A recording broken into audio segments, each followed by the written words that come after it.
Amundi, investing your savings is our business. Assessing risks, sharing knowledge, seeking competitive performance. Staying focused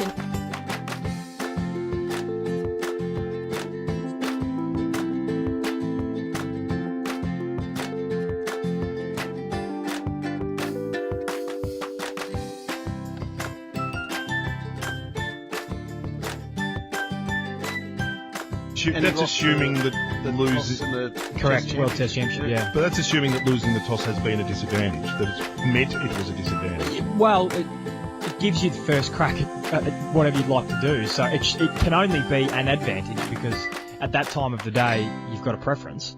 So you'd rather win it than lose it. Then the game has to occur, though. Yeah, but you'd rather win it than lose it. Well, maybe. 250 years on the SMS. Matt, do you wear box? Oh, it's a thought. That'd be uncomfortable, wouldn't it? Did I tell you that thing that happened to me this morning? Your nose? No, it came up in the pool. So if you're in lap 1 at the Brunswick pool, there's a Band-Aid. I had a really bizarre sleep last night where weird things were going on, and I woke up this morning and my carport had been ransacked. You'd been robbed? Yeah, I left the light on. I couldn't have had a greater invitation. I left the light on and the gates open. The golf clubs were out the front of my neighbour's place with a 3-iron and a 5-wood recklessly strewn on the nature strip. My bike was sitting beside the car in the footpath, and the other Ollie's bike, which he doesn't know yet, is no longer. Oh.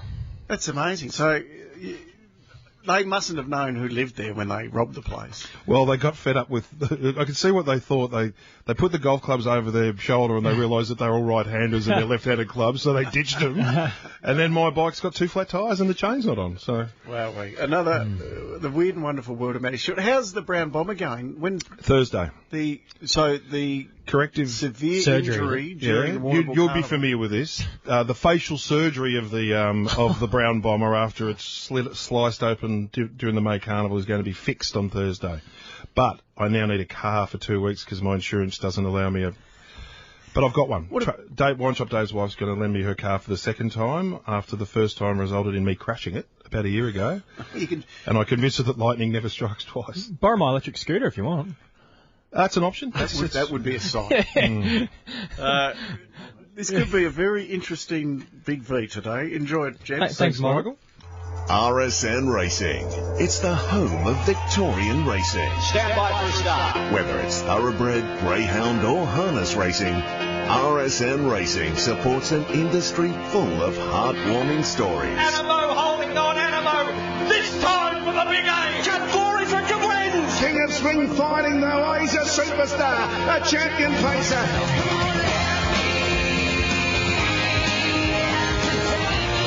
For the next 90 minutes, RSN brings you the latest news, tips, and unique racing tales. Gates are back and away. This is Big V Racing. Yes, good morning everyone and welcome to Big V Racing here on Tuesday the 25th of July. For the first time in a long time, you've got 2 of us today. Both Matts are in the studio. Matt Nevitt and also Matthew Stewart. It is like a reunion, isn't it, Matty Stewart, as I officially say good morning to you. Yeah, I'll get to the line where they say they tease him a lot, but they've got him on the spot. Oh, we've made a few redundant, have we? The names have changed? Oh, Mikey. It's good to be back, Matty. Yes. Good on you, Mikey. Well put together. You've had one job today and you've nailed it. Do you remember how to do this show, Matthew? I tend to, you lead by example and I kick back and then chip in occasionally with extremely humorous and intelligent quips. All right, that sounds like a good plan to me. Which may not come to fruition, but... We've got a good lineup of guests coming up on the show today. Kevin Daffy's going to join us. Matty's got a runner at Pakenham this afternoon. Lots to talk about on Yay or Nay, so as always you can get involved. 0416 90 50 52 1300 652 927 to give us a call. We're going to talk about, there's a lot of things we want to talk about. The weight in the sulky is one that you want to re-raise again today. I'm going back to an old passion of mine. Yep. About that, and I'm hoping the SMS machine will have a modern take on it, because last time I brought it up, the rather conservative harness types decided that I was being a little bit too outrageous, but I'm interested to know what harness people think because we've got this massive mega clash coming up in the Eureka with drivers of varying sizes and weights and horses of almost equal ability. So it's going to be interesting. Interesting discussion. So we'll talk more about that. I want to ask you about the Matildas. I feel like they're not doing enough media at the moment, so we'll just chat through that a little bit more later on. There was a good poll this morning on breakfast around Friday Night Football and the Times there, and I want to know which movie you're going to go and see first out of Barbie and Oppenheimer. So that's all coming up on Big V Racing today. But, Maddie, we need to get to our first guest because she's got a ride nice and early at Pakenham today in the first.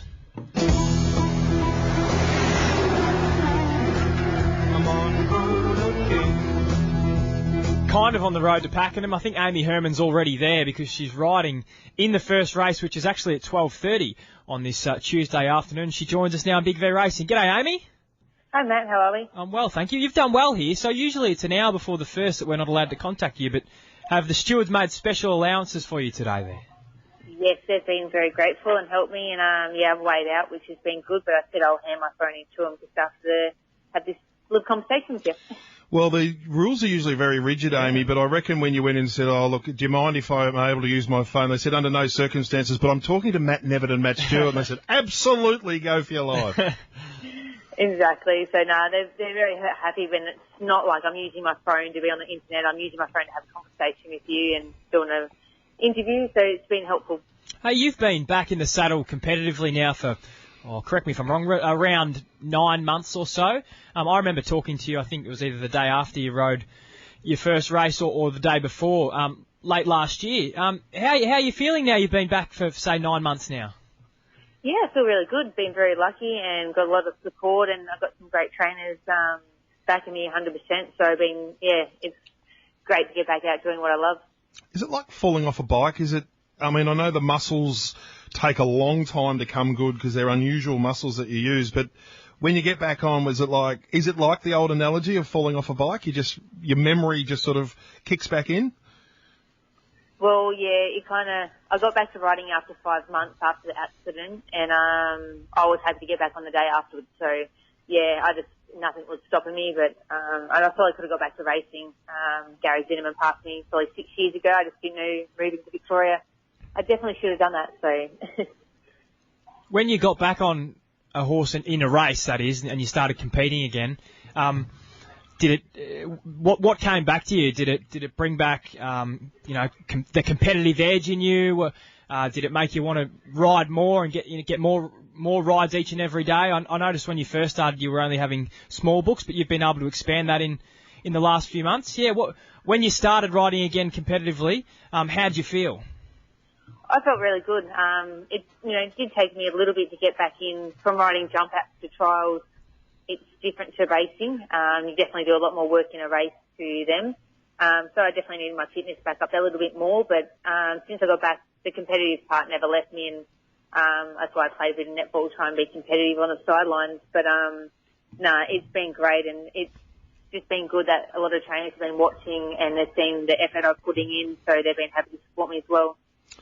There's a lot of sharp instincts required in netball. I used to play a bit of mixed netball, which was always just a lot of elbows and things like that. But it's a very good game for sharp reflexes. So there's a little bit of correlation there, Amy, isn't there? Yes, and it's meant to be non-contact, but there's so much contact out there. It's just, it's all on, you got to pick the runs when they come true. So it's very good trying to, you got to plan your race a little bit better, which is great. So you're still playing netball, is that right? I was playing it when I first came to Melbourne, but now I've got back into riding. I've kind of dropped off a bit because it's been keeping me very busy. What position? Well, they put me in defence because I got taller, but as a kid I was always a centre. I was goal attack. That's the spot, isn't it? Goal attack. That's the one when I was at school everyone wanted to play. Except it's not like basketball. You can't bound off the board at the back, Amy, can you? It's actually very tricky to get the ball in that little hole. It is, so...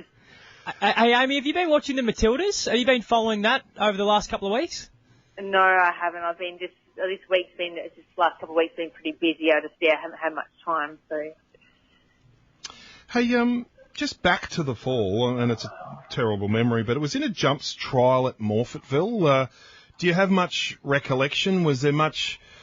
I know counselling is a bit of a latest thing in racing, but to get over something like that emotionally and physically, what was the process? What was the nature of the fall? And then I know it was a very severe injury, but what was the psychological and physical process from there? I was kind of pretty lucky. I didn't remember too much of it 100%, but I do know I picked up the trial. I wasn't meant to be riding it that day, but obviously I worked too hard and I like helping people, so I wasn't scared. I had schooled the horse before. I didn't pay much attention that it fell 6 months prior to me riding it. Paul Gallagher fell off it at Warrnambool. But I do remember it. I spoke to Dad afterwards when I woke up as well, and I remember the whole trial. I spoke to him and told him about it, and I landed over the last jump and we took 4 strides, and then it seemed to hit a spot and we went down. But I got up, I walked away, and the ambulance caught up to me and told me to lay down. But it's good. I've been very lucky, and I got out of it a lot better than what most would. And the doctors have been amazing that I had in Adelaide. I definitely walked away a lot better than what some people have from injuries. Yeah, it was interesting though, wasn't it? I mean, fractured spine, bleeding to the brain, and then an induced coma. So even though you sort of got up and they said, no, get back down again, did they have to put you in an induced coma just to protect you a little bit? Originally, I think I was talking the whole way to hospital, and obviously with the bleeding on the brain, it's good. They're starting to pick up on it, and it's best just to be safe as well, not knowing how bad every hit and concussion can be. So I think with my talking, it got worse by the time they got me to the hospital. So I guess that's why they induced me. And I don't think that's a bad thing at all, because, the best way to let the brain to recover is by letting it have a sleep. So, and when I come out of the coma as well, the less visitors, so it was only family, the better, because the more visitors, even when Dad walked out of the room and walked back in, I didn't even know he was in there before. So it's good to let your mind actually relax and try and recover. So the less visitors was really good, and the doctors and family were great about it. So it's hard, but then afterwards you feel like everyone stops talking to you, or because you're out of the game. But it's just small steps, and it's been a great fight, but it's been well worth it. Nikita Berryman had a similar incident not long ago, and she was telling me that it's like there's nothing better for you than sleep, and then induced coma is obviously induced sleep. And she said she found the same thing, bright lights. She just needed to it's like people who get migraines. They need to sort of close the curtains and all that, and just let their brain recover. So it's probably been a theory for a million years, Amy, isn't it, about rest and sleep? But it's an amazing elixir, isn't it? Yeah, it is. And it's, definitely, a lot of people think that they're being kept away from us and everything, but, the best thing for the mind is actually to let it relax, and having less people around you and just letting the medical people support us, it's helping us 100%. But then afterwards, that's the hard bit, is when you get out of hospital, because it is normally a little bit of time, everyone does they've forgotten about you, or they haven't, but it seems so long, but they and I understand they have a life as well, so that's the hard bit, is getting back and feeling you've been forgotten about. So, well, it's a great comeback story, and it's great to see you back riding. And you're riding again today at Pakenham. In fact, you're riding in about 45 minutes' time in the first. John Price being a great supporter of yours, and you've got the ride for him on Made the Effort there in the opening event, this filly by Reward for Effort. It's well in the market. Are you confident you might be able to get the day off to a winning start today? Well, definitely, hopefully. I've done all of its form. I've rode in one of its jump outs, and I wrote a lot of work for John as well. It's drawn well, so there's a little bit of pace in the race. So we'll just play by ear. Pakenham's been an absolute great track to me at the moment, so it's very open for front and back markers, because just makes it very fun. So. It'll be a Metro's track one day, Pakenham. It's just a matter of time, I feel. You've moved around a bit. You were based in South Australia, and I had a little bit of a smile to myself when I read a story about your original comeback all those months ago. I think your first 2 rides were for one of my great old mates, Jock MacArthur, down at Camperdown. Do you know Jock well? Yeah, I do. He's been really good support to me, and it's been very good. One of the great characters of the turf, you might say, Amy? Yes. Amy, we wish you all the best today at Pakenham. Just the one ride there in the first, so good luck. Hopefully the stewards are okay with you here, bending a few rules for us on Big V Racing. So And tell them we'll put that quaddie on for you. All right. Then. Good on you, Amy. Good luck today. Thank you very much. It'll be an early quaddie then, Matty, if we're the early Amy quad. into it. The Amy early quad. Good story. I mean, she was out of the saddle for, I think, 7 years. So that's competitively. She was riding horses at home, obviously, between that time. But that's a long time to be out of competition. Like if you relate that to other sports, whether that's a football being off the pitch for 7 years or a basketball player off the court, that's a long time. That's what I was thinking. I was trying to think of the comparison. Like, compare it to an AFL player. It's an elite sport, and that's what Amy does. Yeah.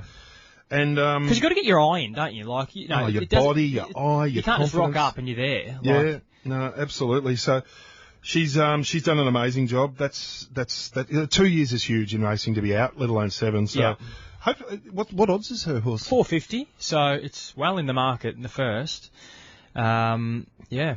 Oh, good luck, Amy. We'll have something on.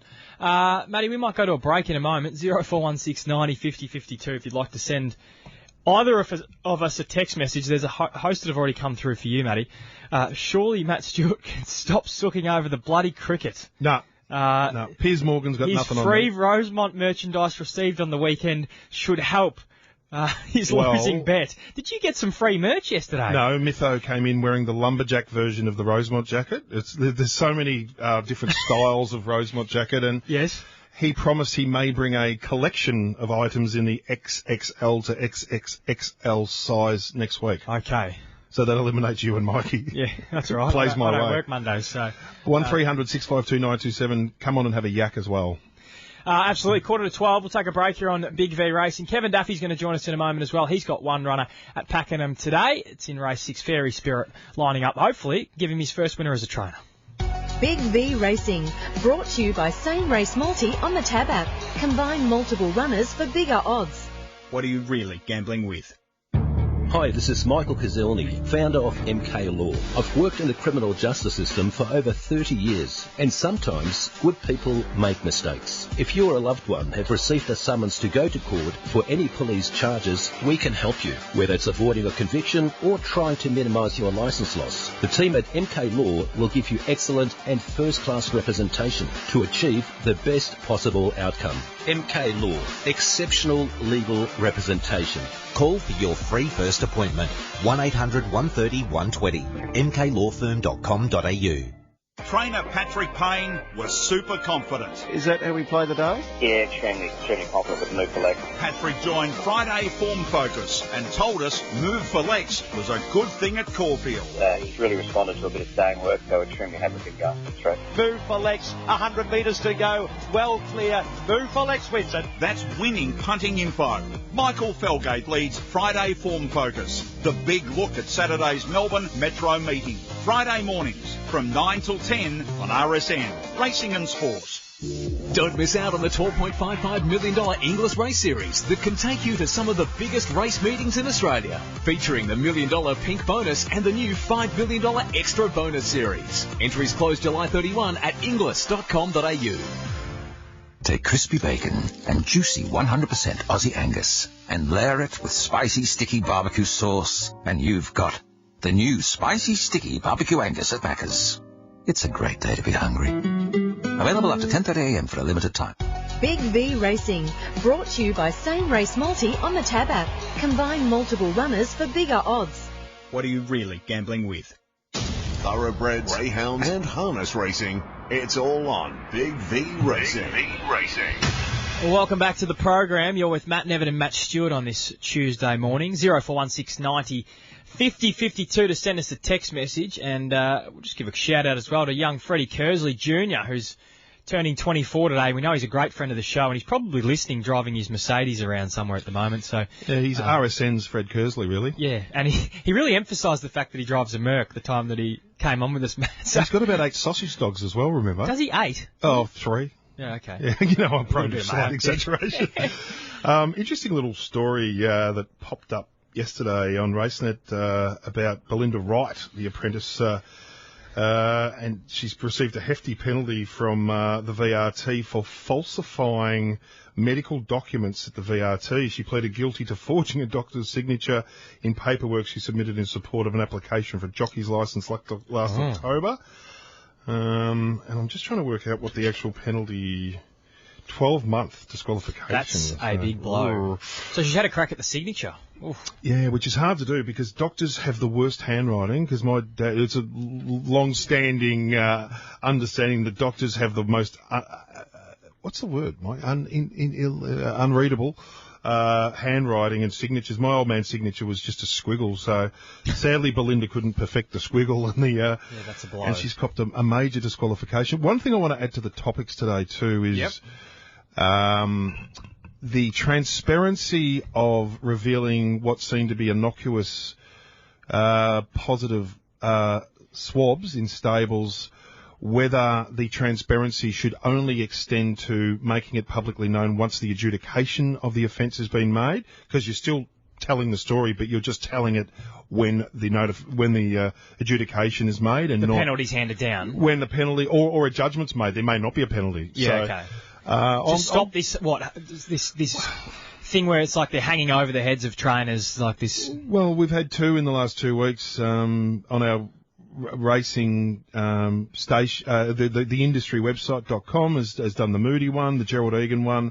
I know that the positive swabs are described a little bit more openly now than they had been previously on the request of the ATA to Racing Victoria about how damaging some headlines can be, but still there's positive swab story, where I think there's still a story there, but if you delay the transparency until you know more and there's an adjudication and there's no grey area and there's no long dangling timeline, then I think that that's a much more sensible way to go and you're still being transparent. So just whatever our listeners make of that theory of mine, 0416 90 50 52 or 1300 652 927. Because, Matty, there can be a perception when people do read these stories for the first time that their reaction is, and they might be people that are not looking at all of the finer details of the charge, etc., and they go, oh, this person, whoever the trainer is, or person is that's involved, that they're a cheat. They're a flat-out cheat. But whereas in a lot of cases they can be innocent mistakes where there's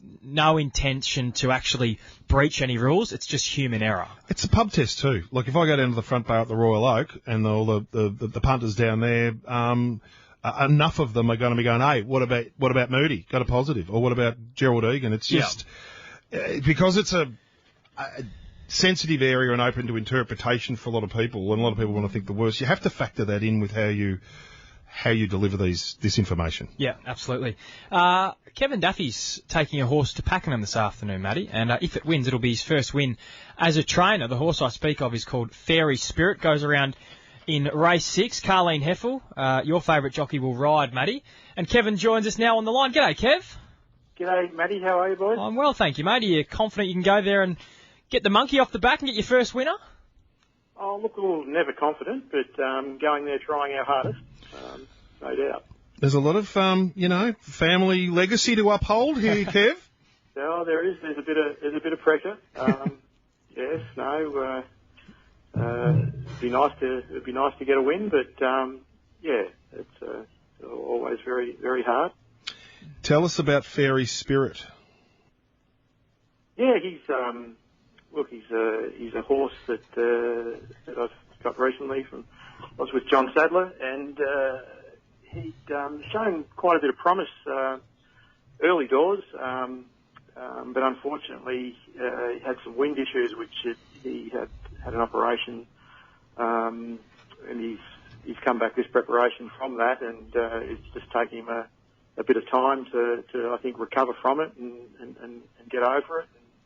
Hopefully, that has improved a little bit, and we can, hopefully get him back near his showing his true ability.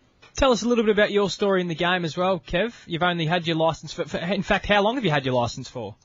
Well, look, I've had it probably over about 12 months now. Yep. So I had a bit of a false start in that regard. my father, Jeff Daffy, trained for a long time up in the Western District, and that was my background. Fairly heavily involved when I was younger with him, and he unfortunately passed away a couple of years ago. So I thought opportunity to take out my own trainer's license and have a crack in my own name. So I had a filly which my wife bought for me to get me started, and she's taken a little bit of time to get her going, and had a few issues along the way. So she's currently out in the paddock having a bit of a break. We'll be back shortly, and then I've just got Sarah Spirit. So yeah, I suppose a bit of a trying to keep the Daffy legacy going in that regard. Absolutely. A lot of the country towns have famous trainers that represent the town, the name, like Brian Cox and Ollie Cox at Wodonga, and the Laffertys, Kevin down at Warrnambool, and there should almost be a Jeff Daffy statue on either side of the road going in and out of Camperdown, shouldn't there?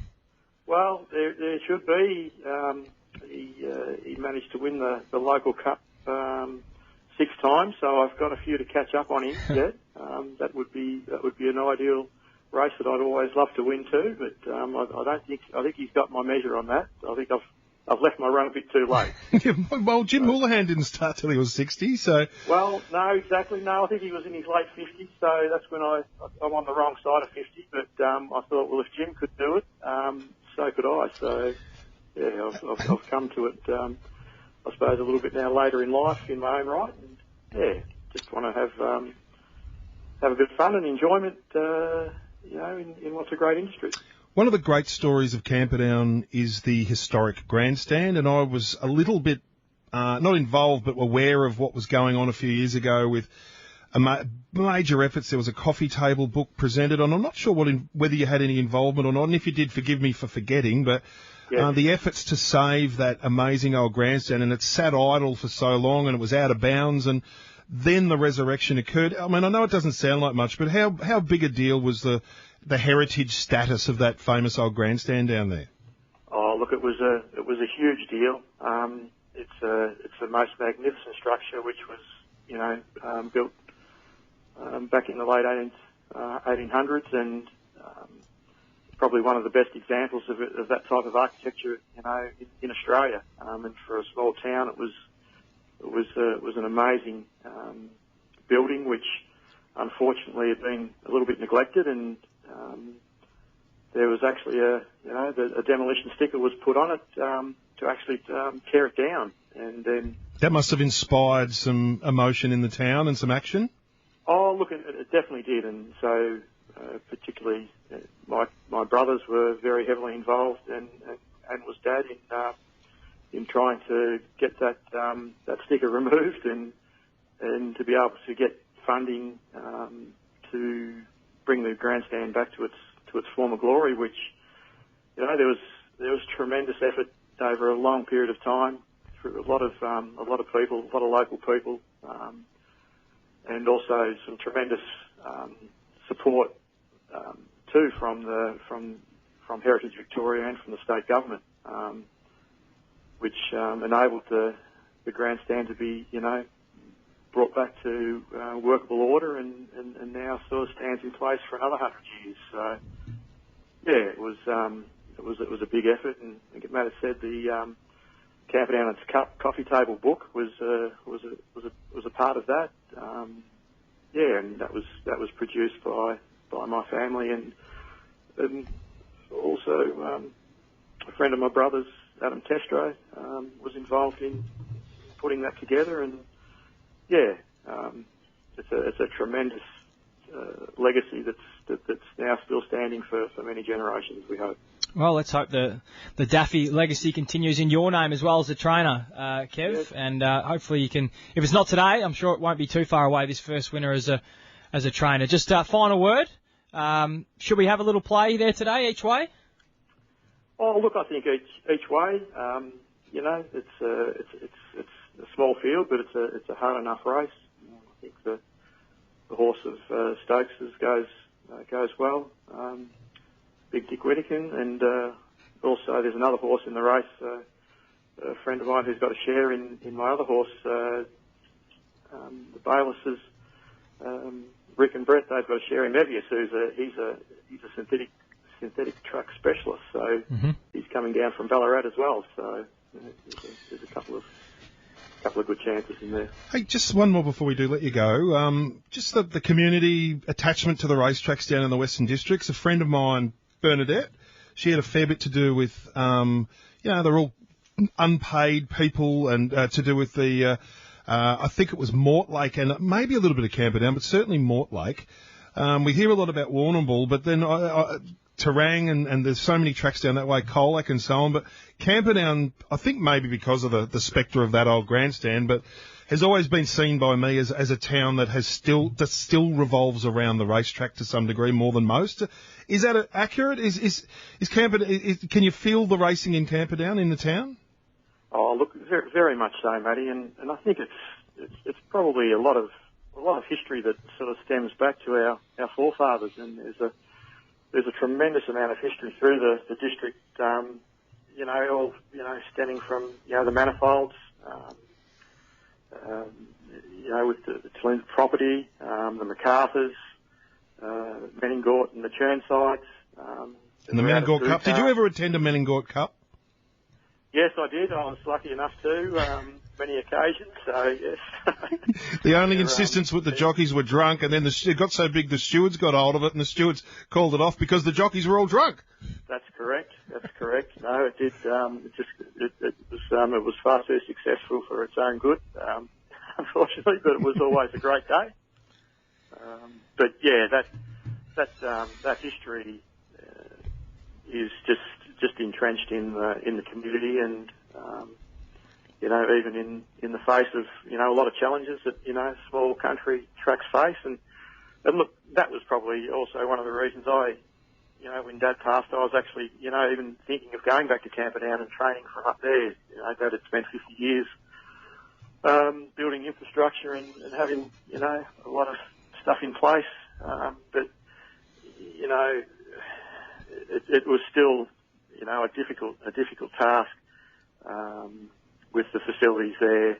Just don't compare to somewhere say like Pakenham. So when I sort of came to Pakenham, and I live in Guys Hill, which is just on the edge of Berwick, and came down to Pakenham with my wife and had a look at the new track and the facilities here. It just sort of left little old Camperdown for dead in that regard. So, well, your horses are in Pakenham, but your heart's in Camperdown. That's exactly right. Yeah, I'd say that's the case. Kev, wish you all the best this afternoon at Pakenham. Thanks, boys. We'll certainly be cheering Fairy Spirit on. We might have something on as well. Good luck. Yeah, no worries. Thanks very much. There's Kevin Daffy joining us there. He's got Fairy Spirit going around race 6 today at Pakenham. You can take what's the old saying, mate? You can take the boy out of the town, but the town out of the... That's something like that. Hey, our good mate Nikita Ross has done some lovely vignettes for Country Racing Victoria, and one of them is her sitting in the grandstand at Camperdown, I'm pretty sure. Yeah, okay. So, yeah. Oh, very good.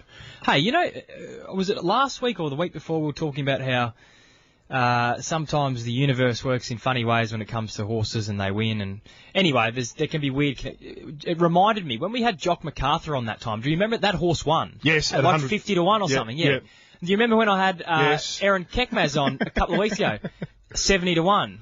So this horse is 20 to 1. It wouldn't be the biggest upset of all time, but we better have something on Fairy Spirit today. Well, we've had Amy on as well, so if we parlay Amy into Kevin, we'll get our 100 to 1, won't we? I'll tell you what, if that got up, then the moon and the stars have aligned again. Those jockeys that think we're a Moz, I mean, they can have that. Come on, girls, we're not a Moz. We're definitely the opposite.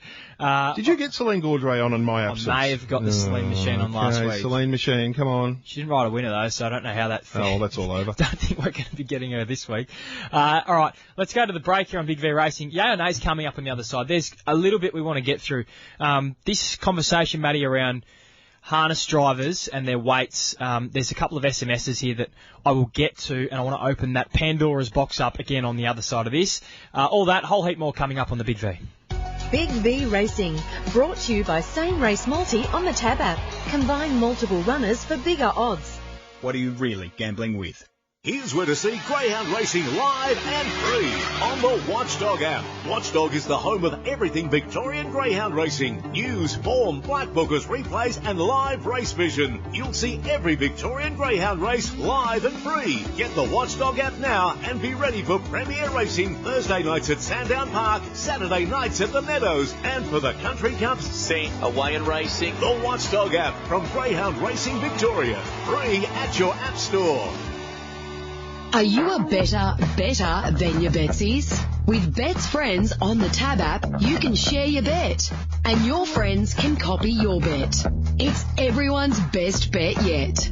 Share and copy your bets with Bet's Friends on the Tab app today.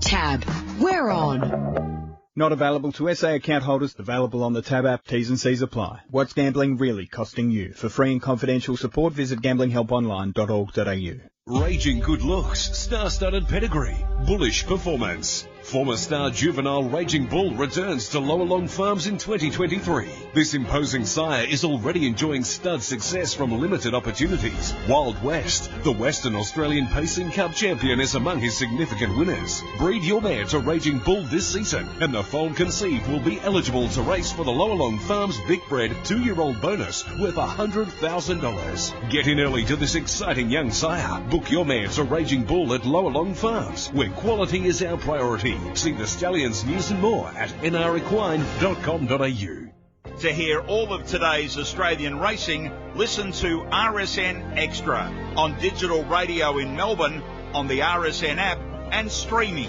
at rsn.net.au. Big V Racing, brought to you by Same Race Multi on the Tab app. Combine multiple runners for bigger odds. What are you really gambling with? So what's it going to be? Yay or nay? Let us know, 0416 90 50 52, or give us a call, 1300 652 927. Your views on any of the topics or issues that we're about to discuss, and they include the weight of harness drivers. We've got a little bit on the Matildas there, and their lack of media that they've done in the last week or so, I think is interesting. I want to know. I saw there was an article of someone suggesting that Sam Kerr's our greatest athlete since Kathy Freeman. Love to know what you think about that. Taylor Walker's re-signed for a 17th season. I think he's one of the best players to watch in the competition. We'll chat about that, and there was a good poll on breakfast this morning as well. Is 7:50 too late for Friday night footy to be starting? So we'll have a chat about all of those things over the next 10 or so minutes. Matty, this is the SMS that I want to get the ball rolling with on this topic, okay? It's from an anonymous listener. In the data-centric era we live in, it boggles the mind that harness racing form doesn't provide us with approximate driver weights. How hard is this? I agree that that's a step, and I think that it has to lead to the next step of having the horses all carting the same weight, whether it's dead weight to even it up. I've been down this road so many times, and Richard Trembath texted yesterday about how back in the Showgrounds era there was something along these lines of a minimum weight notification type thing. So I still want a common sense response from harness racing to why they feel that it is unnecessary to even up the weights.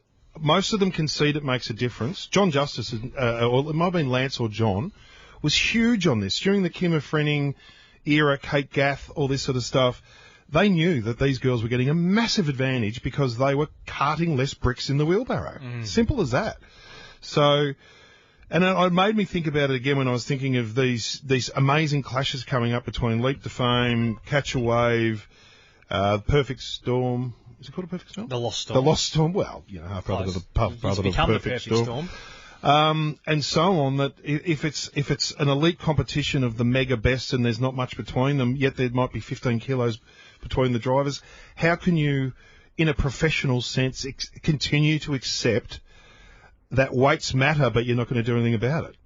I just don't get it. And I think the boggle of the mind SMSer is 100% right. I reckon if there was more certainty and communication around the weight that the horse was carrying, and especially if it was to be equal weights, as you're saying, Matty, I would think, and without being for certain on this, but this is my opinion, that it would lead to a more positive impact on turnover. It has Surely to be, people would be more comfortable betting when they know that fact. Even if it's a subconscious thing that harness racing doesn't think that potential punters are influenced by something like this, well, don't they have to be? Don't they have to have absolute confidence of declared information? Like, if it's a half a kilo either way, it's significant for a jockey. If a horse drops 3 kilos in weight or gains 3 kilos in weight, that is make or break for whether you want to back that horse. And the difference between it being 6-4 and 7-1. So please provide me with a reasonable response to most of you think it does make a difference. So therefore, if it does, why isn't it disclosed and why isn't something done about it? I'll be interested to know and to hear what Dan Malecki has to say on gate speed in about 10 or 15 minutes' time, Matty. We touched on it on Cracking the Codes yesterday, but I think the harness people are so accustomed to it that they're just rolling with it. And, I remember Billy Hutchison and a few others went crazy when I brought this up a few years ago, but the Adam Hamiltons and others and Mick Gearins totally understood it. Yeah. So. Tony says, Matty, I think you'll find that the Stuart Tonkin stable will not entertain putting a driver on if they are over 60 kilos. So that's interesting. Well, Kimmer, Frenning and Kate Gath would be sub 50 kilos. Or around 50 kilos. So. Yeah. And I'm not picking out Grant Dixon, but he just happens to be the driver of Leap to Fame. So, if weight doesn't matter to harness racing folk, perhaps they should tow their floats with a Toyota Corolla to the next meeting. I'm not picking on harness racing. It's not about picking on harness racing. But harness racing's lost market share. There may be some news coming up about reductions in prize money, which is a consequence of reductions in turnover. You have to create confidence in potential punters. Yeah. I agree with you. I do agree with you. I'm interested. I know we've been over this before, Matty, but I am interested to hear the counter argument still, because I think it's a common sense sort of view the argument that we share. The argument that kept coming up when I was going to try and get someone from Melbourne Uni, a physician, someone in physics or motion to actually explain it, because some of the arguments that came up from the harness world was, oh, no. But once you get going with momentum, it's actually beneficial to have more weight in the sulky. And so what happens when your momentum's halted?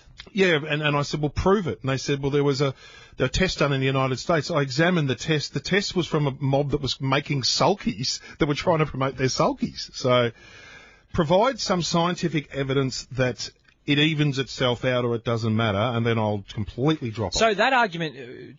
just to clarify that, they are saying that the more weight, the better. Is that argument? So, Mikey, if you're pulling a wheelbarrow downhill, or if you've got a bit of momentum up, you can see that it'll push you along a bit almost sometimes. And, those big trucks that take ages to slow down because they've got their momentum up. But this is all just wild speculation. I want facts, and I want evidence, and I want an adjustment when the evidence doesn't stack up. Because even that view, Matty, even that view, you would still, as a punter, be better off knowing the weight, because then if you believe... You can make your own decision. Exactly. Yeah. You could make your own mind up. Yeah, you can logically say, all right, so Kate Gath, Catch a Wave, just as impressive in the lead up to the Eureka, similarly drawn as Leap to Fame, Kate Gath, 48 kilos...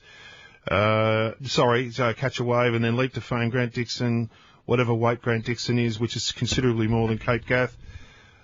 Any logical person is going to tell you that will influence the way they go when they can't split them. Hard to disagree. We'll move on, but we might come back to that if there's some other SMSs that come through, and when Dan joins us for Gate Speed shortly as well. The Matildas and the World Cup, Matty, I think it's become quite a big thing in the last week or so.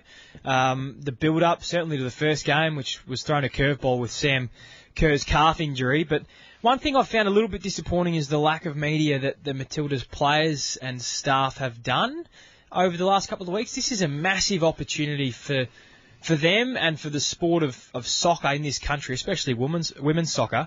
I feel like they're missing a trick. They should be on every radio station every day doing an interview. Yeah, I think so. To be honest, I'm happy. I think the Apprentice and Mikey have probably been more engaged with it. But I did hear the New Zealand correspondent on the Brecky show this morning talk about the different story over there with the unexpected success of their team and just how it's got huge and everyone's talking about it. And I imagine that there's interviews being done and so on. Like, yeah, I agree. I think because the more you interview the non-Sam Kerrs, the more you get to know them and the more you want to cheer for them. Correct. Like, as soon as Sam Kerr wasn't playing, I didn't know who the hell was in the team, and therefore it lessens your interest to a degree. But if I'm hearing multiple interviews from multiple Matildas, and then you see them in action, suddenly thinking it's just.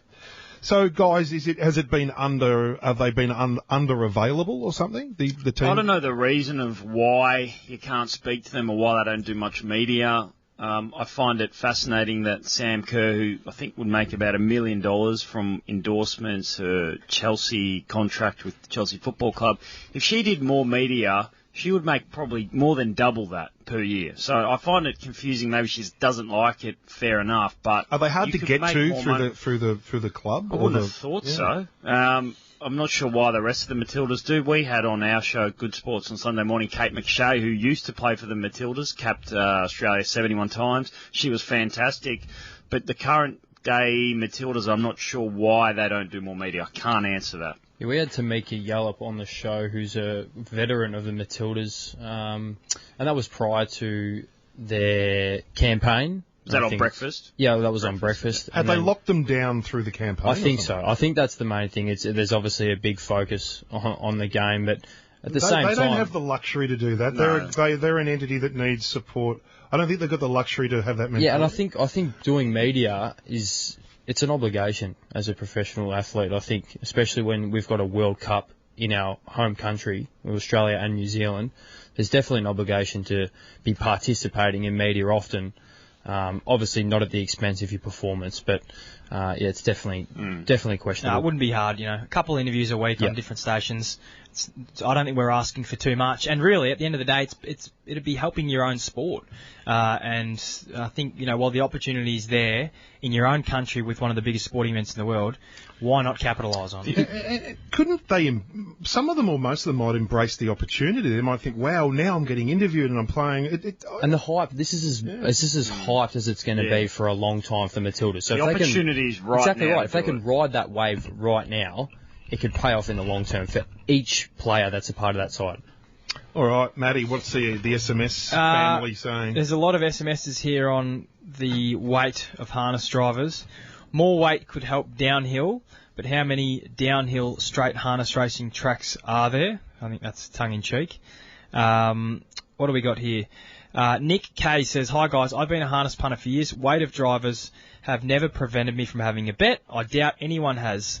I simply avoid heavy drivers and back something else." Well, how do you know it hasn't had an impact on your betting?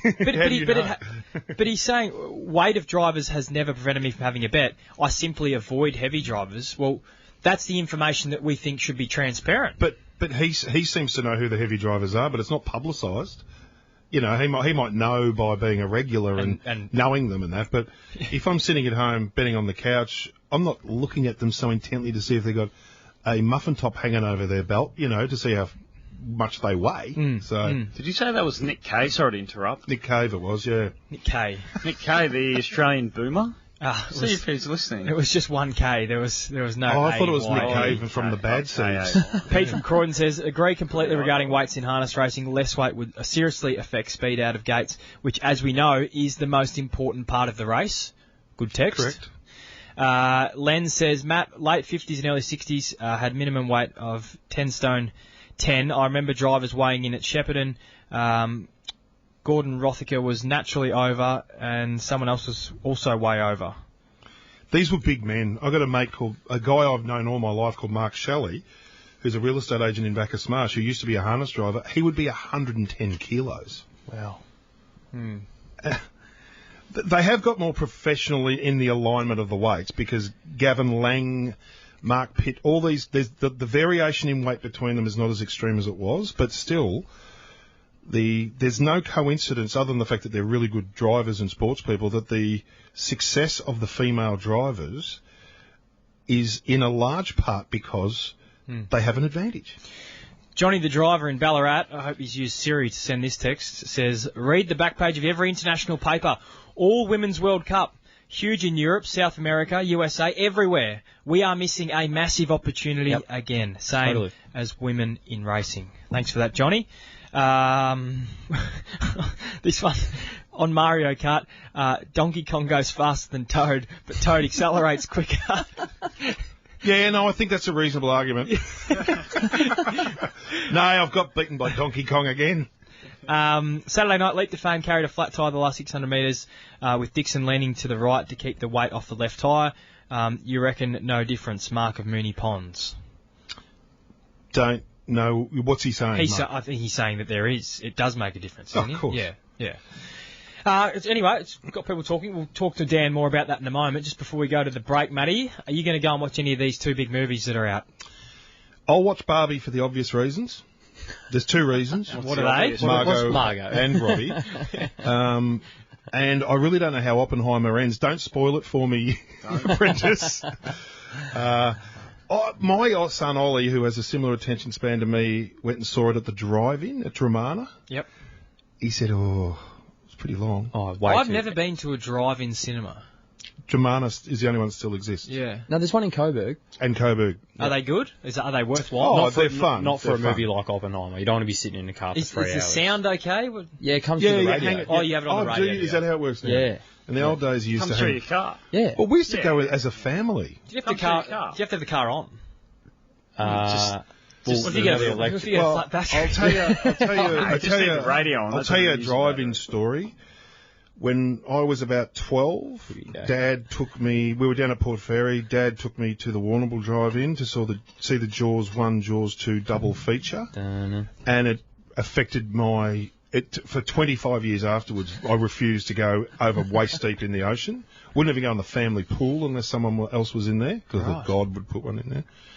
And then at half-time during the Jaws 1, Jaws 2 double feature, they showed Tulloch's 1957 Caulfield Cup win. And that's where I first... horse racing, eh? There you go. And sharks, eh? You should go and see the new Meg movie with Jason Statham. I saw the original one. Nah, I'm not no good. They're no good. I'm not a Megman. Time's getting away from us, so we might head to a break here. But last one, Matty, I just want to raise this before we go to the break. Friday night footy. I know you don't watch football all the time, but surely you're with me and just about everyone else that 7:50 is far too late to be hosting professional sport when it's followed by a lot of kids. Yeah. Why can't they go at 7:10? It's got to change, doesn't it? Why does it have to be an odd time? Why can't it be 7 or 7? Do we feel like this is something, because I reckon that a lot of people are passionate about this, that 7:50 is too late, but do we feel like it's actually going to change, or is this something the AFL will be stubborn about? I think the fact that Ralphie's put it as number one on the list of things to get done for the incoming CEO, it's going to be something that's at the forefront of everyone's mind to change. I've got to think about this thing. Now, working in... Think about this thing. Yeah. Is that about the 7:50 Is that a promo, start. Mikey? I've got to think about this thing? It can be, if Andrew Benz is listening, and he will be. I think the 7:50 start that all media complain about is media-driven because media participants don't want to be up too late. I talk to my friends, a lot of people outside of the media, and they have no issue with it. It's not an issue. I think it's only a participant-driven issue, and that's what I truly believe. Without the participants, but you don't have the sport. Yeah, okay. I don't have a lot of friends with young kids, so I probably missed that, but I feel like a lot of it, and I do think this is true, is media participant driven. 7:30, I'll cop. Yeah, I think 7:30's. There's no reason to be starting any later than 7:30. Well, the two options were 7:50 and 7:20 on the poll, and most people who got back to us said 7 o'clock. Yeah. So I've got a friend that has to work in the city but lives in Ballarat. It's not you, and he prefers a 7:50 so he can get home from work, finishes at 6, and start and watch the game. But he's a freak. He's a freak. He's an outlier. That's an argument as well. I think it's one of those things. Everyone's going to have a different view, but I would say the majority of people, more than half the people who follow football, would feel like it is an inappropriate time. The poll was 96% in favour of 7:20. All right. I'm wrong. Now, are we revisiting some of these after the break? We might do that. Yeah, good, because I'm long running a few. All right. We'll go to a break. Dan Malecki's not far away with Gatespeed. We'll talk some harness racing in a moment. Georgie Ferrugia will also join us before the show is out with Off the Leash. And the first from Pakenham's only 8 minutes away as well. An RSN transmitter check across Melbourne and Geelong on 927 AM. Big V Racing, brought to you by Same Race Multi on the Tab app. Combine multiple runners for bigger odds. What are you really gambling with? Listen again to all of our morning shows on RSN's Extra 2. Extra 2. Collingwood don't care if they lose. Once they get the ball, they are running one way. Breakfast with Harm, Racing Pulse and Big V Racing. The champion jockey in Victoria for this season, Dan Stackhouse. Yeah, you can't take that away from me this year. The day's best sport and racing talk, replayed right throughout the day from 10 a.m, Monday to Friday. RSN's Extra 2 on the RSN app, on digital radio in Melbourne and streaming at rsn.net.au. Hong Kong Jockey Club wants to thank racing fans around the world at the end of a remarkable racing season. Hong Kong's award winners have been announced. The Horse of the Year award was won by Golden 60 for the third year in a row. The champion trainer is John Size, the first trainer to win 12 Hong Kong Trainers Premierships. And the champion jockey once again is Australia's Zach Purton, who has now won the Jockeys Premiership 6 times. Remember, racing returns to Hong Kong in September for the start of a new thoroughbred season presented by Hong Kong Jockey Club. Pick your favourite Kia. From the award-winning Kia Sportage to the street cred delivering Kia Seltos, or Kia's most powerful car ever, the all-electric EV6 GT. Book a test drive today to find your chosen one. Find out more at kia.com.au or drop into your nearest Kia dealer. Kia, movement that inspires. The new $5 million Inglis Extra Bonus Series is simple. Win one of the designated maidens and earn an extra $100,000. To qualify, all you need to do is sign up to the Inglis Race Series. Entries close July 31st at inglis.com.au. Big V Racing, brought to you by Same Race Multi on the Tab app. Combine multiple runners for bigger odds. What are you really gambling with? Keeping pace with the latest Trots news. Welcome to Gate Speed. Yeah, we'll talk some harness racing with Dan Malecki here, but we might even throw a few of these yay or nay topics at him as well, because really interested to know when and how soon Dan's going to be going to watch Barbie. I reckon he'd be in the next day or two, I reckon. I reckon he'd go and see it on his own too. As we bring Dan Malecki into the program. G'day, Dan. How are you today? Yeah, good, thanks, guys. I tell you what, if I had to have a garage sale, I'd make a lot of money out of Barbie, because we've spent a fair bit on it over the years with 3 daughters and now my granddaughter as well. So, but my youngest daughter, she's 21. She went to see it the other night, and she told me that everyone that went was dressed in pink. But the only Barbie I'm going to queue up for is the one with Q on the end, the Barbie Q. That gets me going. Oh, Fair enough. Hey, Dan, just before we go to some harness stuff, how are positive swab notifications alerted in harness racing? I've got a bit of an issue with the Moody one and the Gerald Egan one of a positive swab, and then the case hasn't been heard and we don't know what the adjudication is, but the publicising of it has occurred. What's the story in harness racing? Say if there's an innocuous positive in a major stable, is it released as a press release upon adjudication of it or upon notification that there is a positive? Do you know? Well, I would think the process would have to be getting in touch with the stable that was implicated, first of all, so that private contact initially to chat about it before it's declared publicly. But they'd be the same, wouldn't they? The harness and the thoroughbred, would they have the same protocol? Yeah, they'd have to have the same protocols. They may, but I know a lot of them vary a little bit from state to state. So from code to code, they might vary. But no, that was a question without notice. I'll find out. But anyway, that was depends on the level, I suppose, as well, where it comes from, because there's different levels of stewards' inquiries. You know, they don't have to always relate to a positive swab, or there could be other levels, so they go about each one differently. So I'm not 100% sure with that, but it'd have to be somewhat private contact first before it's made public. Jimmy Orman for Daniel Madison Sears. Dan, we've got Pakenham coming up in a couple of minutes' Now, time. as Candy Raider goes up, been a lot of and Miss Santa will be the last to get set. So Top Fun, Gate 2 has only got I Am Thor, which is in the club-wide jacket drawn underneath it. As Miss Santa's about to come up, just went side on to the gates and just props at this attempt as well. That's the only runner out. And now it goes in, so on a good 4. Rail true. Fine conditions here in the Lockyer Valley. And they're off in the first. Centrefield away here. Top Fun. Now going forward at the start was Mashani Maverick, and also Let's Dance Jandy's up to attack. And underneath those runners was I Am Thor, Gypsy Power to 4th, and they're followed by a Symmetry and Top Fun. Speedy Grace is about centrefielder, a tad worse. 3 parts of a length back to Candy Raider towards the outside of it, and about 3 lengths away to Miss Santa at the tail end of the field. I Am Thor in front, led to the bend. Mashani Maverick the outside. Let's Dance Jandy is still there. Top Fun in behind those with Gypsy Power. Homeward bound. So the leader and kicking was I Am Thor in front by 2 lengths now. Top Fun the inside. Followed by Let's Dance Jandy and also Gypsy Power. So the leader was I Am Thor. But here goes the fave. Top Fun. Top Fun went bang. Hit the front and raced away. Top Fun much too good in the end. Beating home I Am Thor as Symmetry. And they're followed by Let's Dance Jandy and also Gypsy Power. Speedy Grace and Mashani Maverick. Then came Candy Raider back second to last, and Miss Santa at the tail end of the field.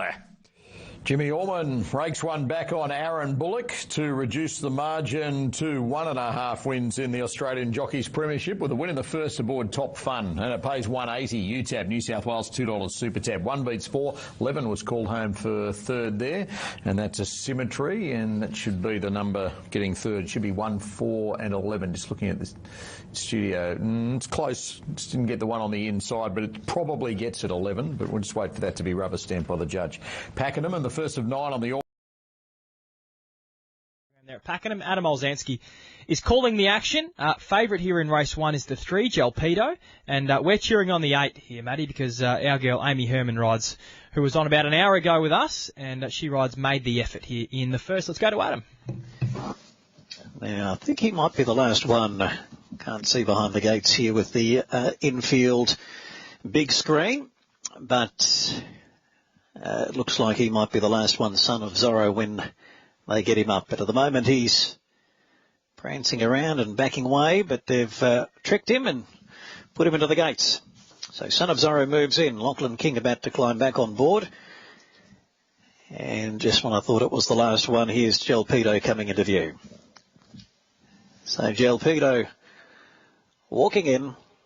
John Duff and Co. Maiden starting off with an 1100 metre event. Sets, and they're away. Toby Saru from the inside jumped well. Jewel Venture, and Has He Got It also fast away. Ray Magnero's up there, and Gelpedo is pressing on. So after 150, it's Has He Got It on the inside of Jewel Venture, and Gelpedo is 3 wide on speed. 2.5 lengths Master of Mischief, and around them goes Son of Zorro now to 4th. Ray Magnerio, after jumping well, Toby Saru is back second last and Made the Effort as last. Coming up towards the bend, 500 left to go. Has He Got It on the inside of Gelpedo? They turn. Jewel Ventures third and away from the fence. Son of Zorro's been deep the trip. And then comes Toby Saru. Ray Magnero trying to get into the clear now, doing so. And then comes Made the Effort still well back as they draw down to the 200 metres. Gelpedo goes to the front, but not for long. Ray Magnero's gone straight past it. Then in the clear, Made the Effort also making good ground. Ray Magnerio took the front. 200 left to go. Holding Made the Effort in second. And on debut, Ray Magnerio did it well. Won it by 2 1/4 lengths on Made the Effort. Third, Jewel Venture. And then came Toby Saru. Next, Master of Mischief. And towards the end, the last couple was Son of Zorro and Gelpedo, and Has He Got It? So Ray Magnerio.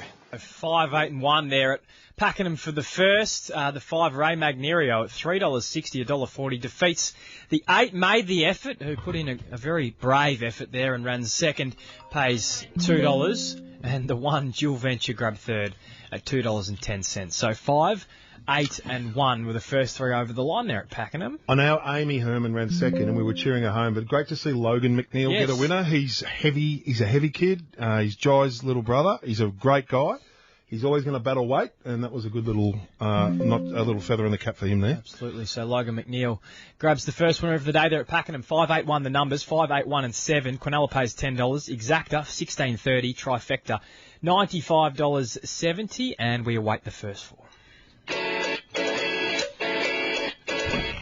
This is Big V Racing and Gate Speed. You're with Matt Nevitt, Matt Stewart, and the voice of harness racing in this state, Dan Malecki. I've got one more question for you, Dan, on this whole weight when it comes to the drivers in harness racing. We spoke before about whether or not it would influence punter confidence. Do you think it could lead to a more positive outcome for turnover if the weights were made official and the punters were given that information, or do you think it wouldn't have a great impact at all? Look, I don't think it would have a great impact, but I think if the information is there, it would then get utilised. It's something that I don't think is at the forefront of most people when they're looking at their selections, because they probably don't know a lot. They might know Kate Gatton, Jodie Quinlan and Chris Salford and their stature and their size perhaps, but there'd be plenty of others that they wouldn't and therefore not know. So unless it was published, I'm not sure it would come into the mindset of punters, particularly those that watch the roulette wheel punting. You know, I don't think they're going to spend too much time trying to work out if there's 30 kilos difference between driver A and driver B. I guess the barrier draws are more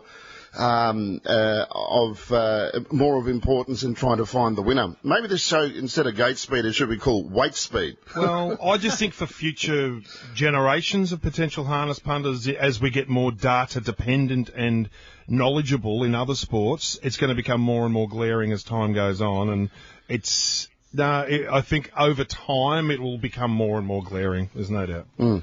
And you get the option, if it was your horse, you trained it or you owned it, as to who that either you're going to send it to train it or to be able to drive it as well, Matt. So if a lot more people are with that mindset as well, you're going to look to go that way, aren't you? Just as a gallops trainer would look to whether they had an apprentice to just shave off 1, 2 or 3 kilos on a horse's weight. Again, it is up to the individual, and more so as time goes on. But I reckon they've adapted that way.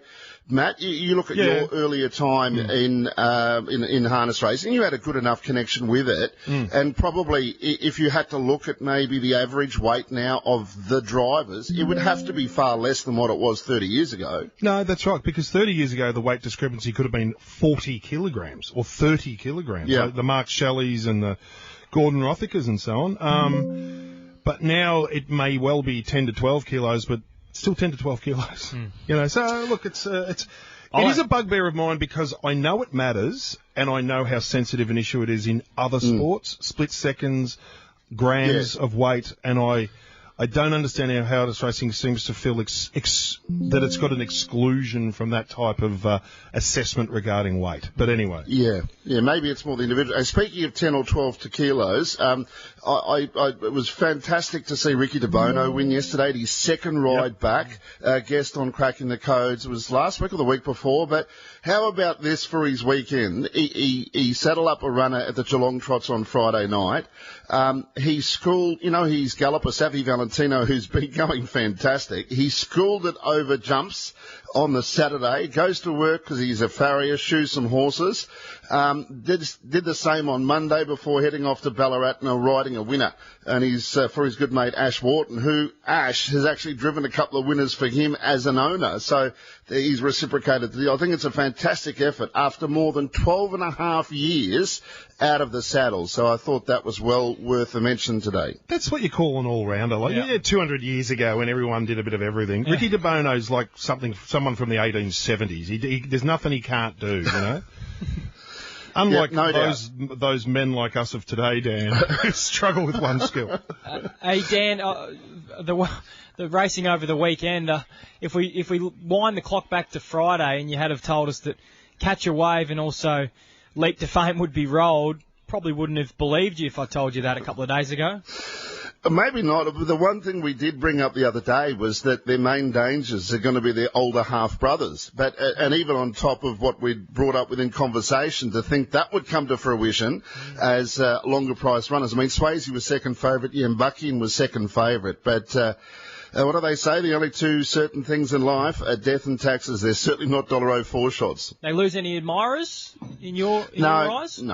No, Leap to Fame, definitely not. I thought he was absolutely fantastic in defeat. And Catch a Wave, he switched off, and look, he needs more racing, and he'll get more racing as well, so he'll improve off that. I had a chat with Andy Gath yesterday, and he said that, in all his time, he doesn't know too many people have had huge bets on $1.04 shots, and especially when they're first up. So if you're brave enough, well, it's not a matter of being brave or silly enough. If you got the money to put a big bet on a $1.04 shot, you've got enough money to cover yourself if it gets beaten, I suspect. So I don't really have that much sympathy, but for those that might have got put out of the early quaddie or something like that, I can sympathise with. It's just one of those things in racing. Unless you're Black Caviar, you're prone to maybe getting defeated every now and then. Is there any way of measuring the respective performances of Leap to Fame at Albion Park and Catch a Wave at Melton? I know they were completely different. One had a flat tyre and one had a 300-kilo driver and the other one had a 35-kilo driver, but that's an exaggeration. But is there any, because there's such anticipation with the Eureka of these two horses, can we draw any line on their performance and to assess? Because in the gallops, you'd have your Daniel O'Sullivans and your Adam Blenko giving a rating for performances. So which performance would have rated higher for each horse on Saturday night? Oh, Leap to Fame by far and away. Does that mean Catch a Wave now has to find 10 metres to beat like Leap to Fame now? Or? Oh, look, if you want to put it that way, I'd say no doubt. But that was first up from a spell, Catch a Wave. So he's got far more fitness and improvement in him than Leap to Fame. Leap to Fame's at the top of his game, and he could record a PB, even though he was defeated. But he's at the top of his game, whereas Catch a Wave, he would still have, I suspect, 20 metres improvement left in him, maybe even more. And he's the sort of horse, big race horse now, that he takes a bit of racing and he will pour the work into him. He'll get racing, he'll get fitter, just as he did when he went to Sydney for those races. He almost didn't qualify for the Chariots of Fire. We watched that race together in Hobart.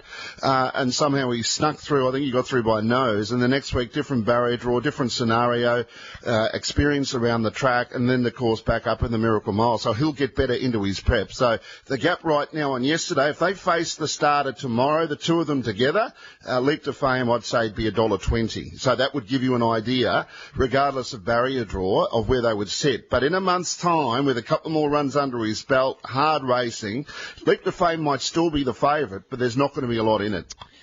Yeah, we touched on this yesterday, but throughout the history of harness that I've known, there's no way a rising... So the Lost Storm is mid-3-year-old now. Mid-3-year-old. There's no way a mid-3-year-old would get competitive with a mid-4-year-old or a mid-5-year-old. Huge discrepancy. The Lost Storm, I can't have to beat those two horses under any circumstances. But am I misreading the modern breed a bit there? Look, I'd probably be similar to your thinking in seasons gone by, but the Lost Storm, he's won a race over 2680 metres, a derby, and he's quite brilliant and strong and exciting, and you just can't help but factor him into the equation. And the other part of that is the barrier draw and the barriers for 3-year-olds and for female horses. They'll get the better barrier draw. So the Lost Storm at this stage is likely to start from barrier 1 in that Tab Eureka. And I'll tell you another interesting thing about the top 4, the big 4, right? We refer to them as the big 4, as the Lost Storm, Captain Ravishing, who's not far away from racing, by the way, Catch a Wave and Leap to Fame. Now, of that quartet, the quickest one out of the gate. Now, you think of the markets, the quickest out of the gate, I think quite clearly, is Catch a Wave. If they raced in a straight line for 200 metres, he would win it easily. Captain Ravishing's good out, the Lost Storm's fair out, Leap to Fame's okay out. That's probably the best way I could describe it. That if Catch a Wave starts winning and winning impressively, he's the horse that's most likely to lead out of that quartet. That doesn't mean there isn't going to be another runner in the race that has got the ability to be able to lead. But if they were quick out, they're probably unlikely to keep out any of these horses. So bear that in mind as well. The gate speed as opposed to the strength. Leap to Fame, whenever he does a super performance, which is nearly every time he goes around, it's always in fast time. So the slower they go, which is unlikely from an angle, it probably suits the Lost Storm and or a Catch a Wave and or a Captain Ravishing because they've got that more push-button acceleration, whereas I think we've made mention of Leap to Fame being like a Rafa Nadal, and he's got that anaconda and he's just choking everyone as he goes along, and that's what Leap to Fame does. So I reckon it's exciting, but, Catch a Wave was the horse that's most likely going to lead that field. With what it's worth and the speed upon speed of these four horses, what's the and how fast Menangle races? What's the distance of the Eureka? It's over the 24. I think it's 24. Their round trip of 2,400 metres. Are they likely, because of the unbelievable pressure, waves of pressure that will inevitably come, because the purse is so high? Are they going to?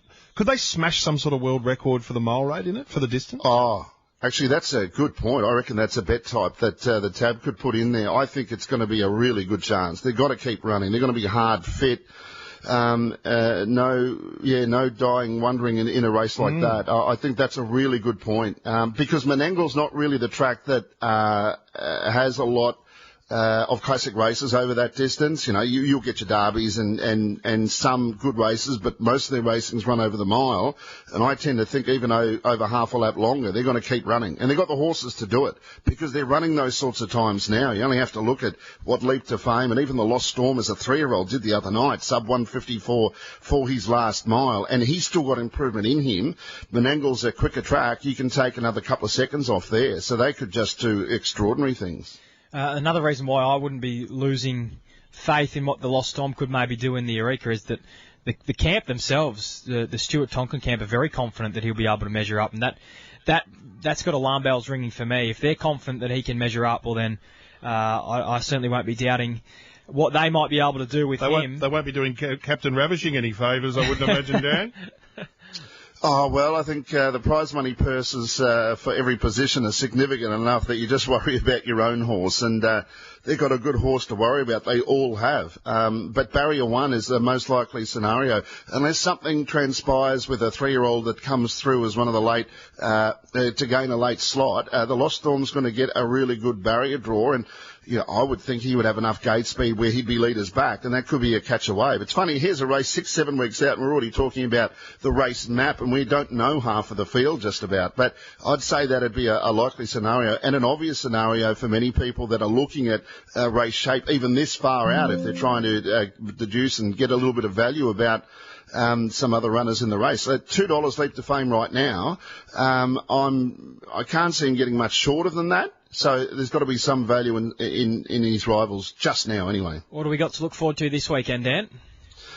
We've got a meeting at Melton on the Friday night. The fields are out. It's a country front meeting, and the Metropolitan class meeting actually goes to Ballarat on Saturday night. So they've got the John Slack Memorial Trotters Cup there, which will be the feature event, and things have, I was going to say closed down, but they've, the carnival, the Constellations Carnival has finished in Queensland, so everything's sort of back to normal. Everyone can take a bit of a deep breath and start concentrating on what lies ahead in the next month. There was an announcement of a new 2-year-old race, a $500,000 2-year-old race, which will be part of the Queensland Constellations next year. So we have to applaud the way that they have put their carnival together and what they've been doing up there. They had a faint heartbeat a few years ago, and now, they would be right in the mix of proudly saying they might have the best harness racing product in Australia. Danny, look forward to chatting to you on Thursday for Green Light On to preview all of the action, mate. Appreciate your time today. Look forward to it. Look forward to another subject that Matt comes up with. So put me on notice next time, and I can dig a bit deeper. All right, we'll do that. Good on you, Danny. See you guys. There's the voice of harness racing in Victoria. The great Dan Malecki joining us as he does each and every Tuesday for Gate Speed. 13-1, we'll take a break. Georgie Farrugia is about to join us with Off the Leash. Big V Racing, brought to you by Same Race Multi on the Tab app. Combine multiple runners for bigger odds. What are you really gambling with? There's a new place to get it all on tap, and it's in your pocket. The Tab app has live racing, touchdowns, downtowns, the beautiful game, Australia's biggest game, our other biggest games, a bit of this, oh, come on, ref, and this. For racing and sport on tap, download the Tab app. Chances are you're about to lose. For free and confidential support, visit gamblinghelponline.org.au. Bruckner, Schnitzel Speed. Handsome as they come, he's by Schnitzel. A sale-topping yearling. He's got a bit of presence, this colt. At 725,000, I sell him. Done. A Group 3 victor over Blue Diamond winner Artorias. Bruckner draws a neck in front, and Bruckner holds on to beat Artorias in a quality McNeil Stakes. Runner-up in the Siamehin Group 1 Coolmore Stud Stakes. Home Affairs went for home. Bruckner out in the second. Home Affairs for Bruckner. Big run by Bruckner. Bruckner, standing at Widden, Victoria. Bruckner, a new name on the scene. Big V Racing, brought to you by Same Race Multi on the Tab app. Combine multiple runners for bigger odds. What are you really gambling with? Saturday, RSN is there when racing returns to Moonee Valley. Terrific day of racing about to get underway. For the first time since April on the rejuvenated racing surface. Track manager Marty Simon. The track's currently really good. The renovation was done back in April and that entailed dirty draining the track, spraying out the power, then we scarified the track and then we oversowed it. Join the RSN racing and sport team for the expert insight into how the valley plays. Ready? Gates are back in racing. RSN Racing and Sport, back to the Valley, Saturday.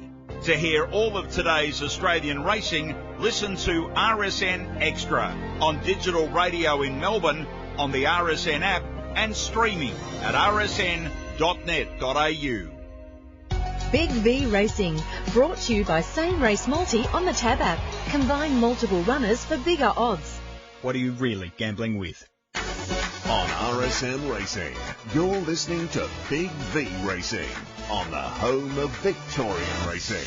Yes, that you are, and you'll be listening to Off the Leash very shortly as well. But before we go to Off the Leash, Matthew Stewart, you've got a little bit of news. Yes, just we're talking about Ravo. Captain Ravishing is the fourth member of the dynamic quartet heading towards the Eureka. Tim O'Connor has just texted through that a lovely photo of Ravo in the tie-up stalls. He's a beautiful black horse, isn't he?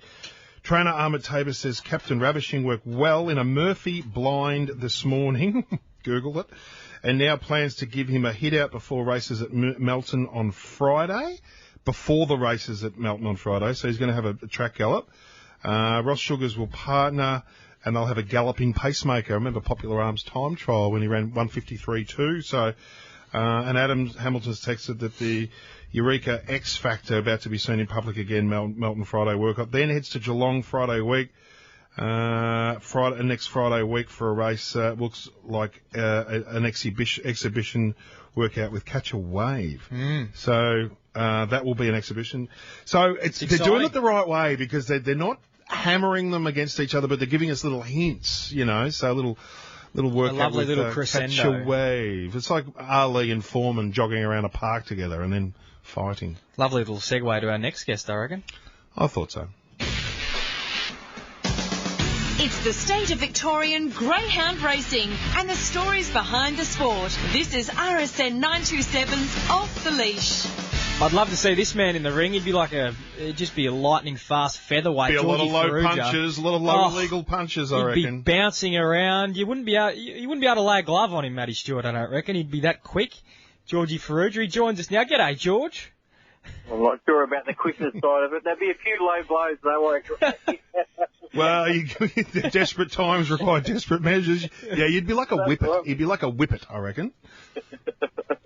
How you been, Georgie? How was the weekend? Oh, good, mate. I'm blessed. I'm getting Matty Stewart back to back, and I'll tell you what, he was in form yesterday with Simone. It was fantastic. So speaking ground racing with him back to back is a privilege. Oh, what a great thrill for you. Well, we were trying to get the connections of the dominant harness sire, Captain Treacherous, on this morning, but they required a formal application and sort of clearance from security. So we may not proceed with that, but you've got some news on old mate Fernando Bale. incredible. I mean, we've seen those two group races at the Meadows, guys, on the weekend, and both of them were signed by Fernando Bale. And up until July 25, his progeny has won almost $21 million. Now, he set a record last year, I think around about $35 or $36 million that his progeny won for the year. Look, he's on track to probably usurp that. And I say that only because we've got some very, very big races coming up at the back end of the year, as you both know, including the $1 Million Chase and the Phoenix and these type of races, the Melbourne Cup. So he's just been such an extraordinary sire, and every so often, not that we forget about him, but every so often he pops up and says, I'm still the king, you know, and he produces Launch Code and Alfie Moon to win the two big races on the weekend. Should give a shout out as well. Jason Adams was tipping Launch Code there to us on Thursday. That was his top selection in the maturity. And Alfie Moon, Mickey McGuan was all over Alfie Moon there in the Fireball on Friday. So a couple of our form experts doing wonderful things last week, and Georgie, you were in form over the weekend as well. So if you want to find and back winners in the world of greyhound racing, RSN 927 is the place to listen so that you can do just that. Now, the Phoenix, George, as you just touched on, applications are now open for slots here in the Phoenix, and I would hope that there's some sort of announcement from an RSN point of view over the next few months as well when it comes to the Phoenix. And I think it's absolutely vital that there is at least one seat, probably two Big V racing seats at the RSN table when it comes to selecting our Phoenix dog. Matty Stewart and I should be well and truly in calculations when it comes to this. Yeah, but Matty Stewart can sort of just give his selection now, and we know what that greyhound would be. And he's got his own theme. Hang on, George. Well, Mikey, didn't we have an arrangement that whenever he alluded to this dog, the song would immediately kick in? Mikey? So we did, and I don't have time to get it. George, sorry, George, we had it all set up. It was meant to be just a press of a button. It's hard to be not in the Matty Stewart camp when it comes to Postman Pat. When we get this slot sewn up at RSN, we should be just hammering the Postman Pat camp because he's the one. Oh, look, that wouldn't be the only slot holder that would be chasing him. We discussed this yesterday, and look, I'm sure it happens in the gallops as well and the trots, but he was that much better than everyone else last Thursday night. I mean, as I said, sometimes you get tracks that are conducive to really fast times. For him to run low 29 seconds on that track on Thursday, guys, is quite scary. And again, breaking 5 seconds to the mark, he was only a length outside Fernando Bale's first sectional record or a touch over that. And if you think about the great dogs in history, are the ones that can get out in front and go. Like Black Magic Opal was great at that. He won a Melbourne Cup, not on his back section, because his back section probably left a little bit to be desired over 500 metres, but he drove greyhound hearts. And if Postman Pat can start doing that, guys, it's quite scary. So, yeah, look, we're so far out from the Phoenix in the sense that we're over 4 months away, but Postman Pat's already on a lot of people's minds. There's no doubt about that. If you remember, take your mind back to this time last year, Plaintiff recorded a very, very good heat win in the maturity, which has just run, obviously, and he was already on the radar of slot holders. Unfortunately, he broke down before the Phoenix, so things can go wrong, but people are starting now to sort of shape their field and what they want it to look like, and obviously he's going to be front and centre, and we know Matty will be certainly looking for him to be represented by RSN, which is unbelievable. Yes, thank you, Mikey. Thank you. George, I often wonder this when I'm at the picnics, and I wonder, because they all gallop, like what the real margin difference is between the best and the most mediocre. You know, those really average greyhounds we see go around at those early morning meetings and so on. If Postman, I'm just trying to think of how much of a margin over a short distance a great dog can put on a so-so one. If you've, say a greyhound that would run 5th at Healesville in this morning type thing and at about 20 to 1, right? If you'd match raced him for a lap of Sandown with Postman Pat, would Postman Pat beat that greyhound, even though the other one does gallop at speed, by like 50 metres or something? What would be the margin? Oh, you'd say sort of 12 to 15 lengths. Really? That close? I thought it might have been like just real spread eagle job. The issue is, Matt, though, that Postman Pat's that far in front that the second dog will be going, where did the lure go? So that's the problem that we've got. So, and we discussed another greyhound yesterday who's got extreme speed, and I cannot wait to see them match motors. And again, I'm not saying Nature Strip is in the same class as Postman Pat at the moment, but the sectionals of both of those greyhounds are absolutely elite, guys.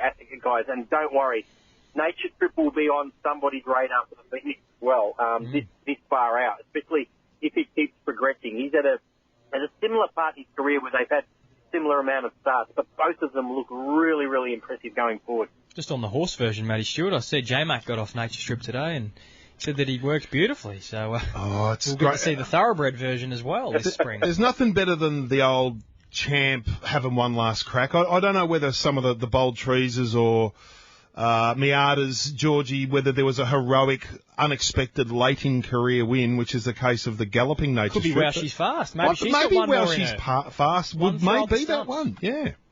Well, look, Matt constantly asked me about this in terms of whether we're going to see her again. It'll be great to have a last hurrah with her. Talking about champs that are sort of probably at the back end of their career, Jarek Bale nearly won that 5-ball on Saturday. He was a steric away from it.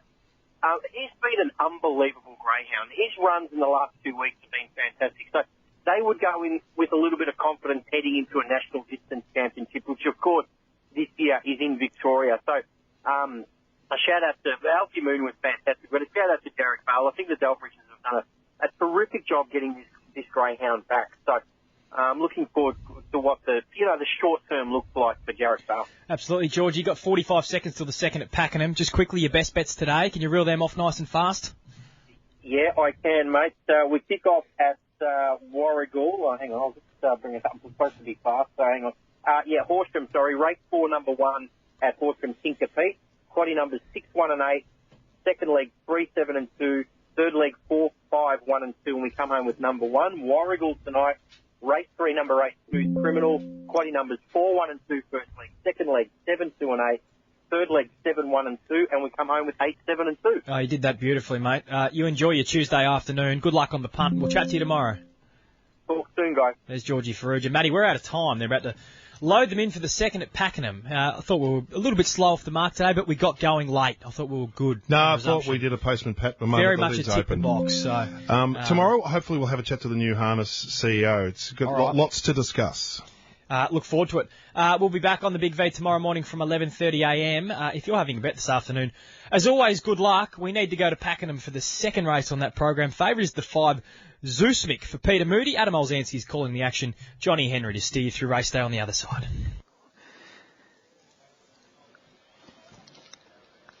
So coming up is Varia. And here is Kessler. Craig Newitt brings him up. And this is race number 2, and quickly they're away. And Kessler came out running, and Newitt's riding hard to try and work across, and he's doing so now with ease. He's come away by 2 lengths on Offensive Charm. Then Zeusmik in third, Baobun back on the running rail. A length and a half to Varia, and then Warby Rangers, and back on the running rail, High Society Girl.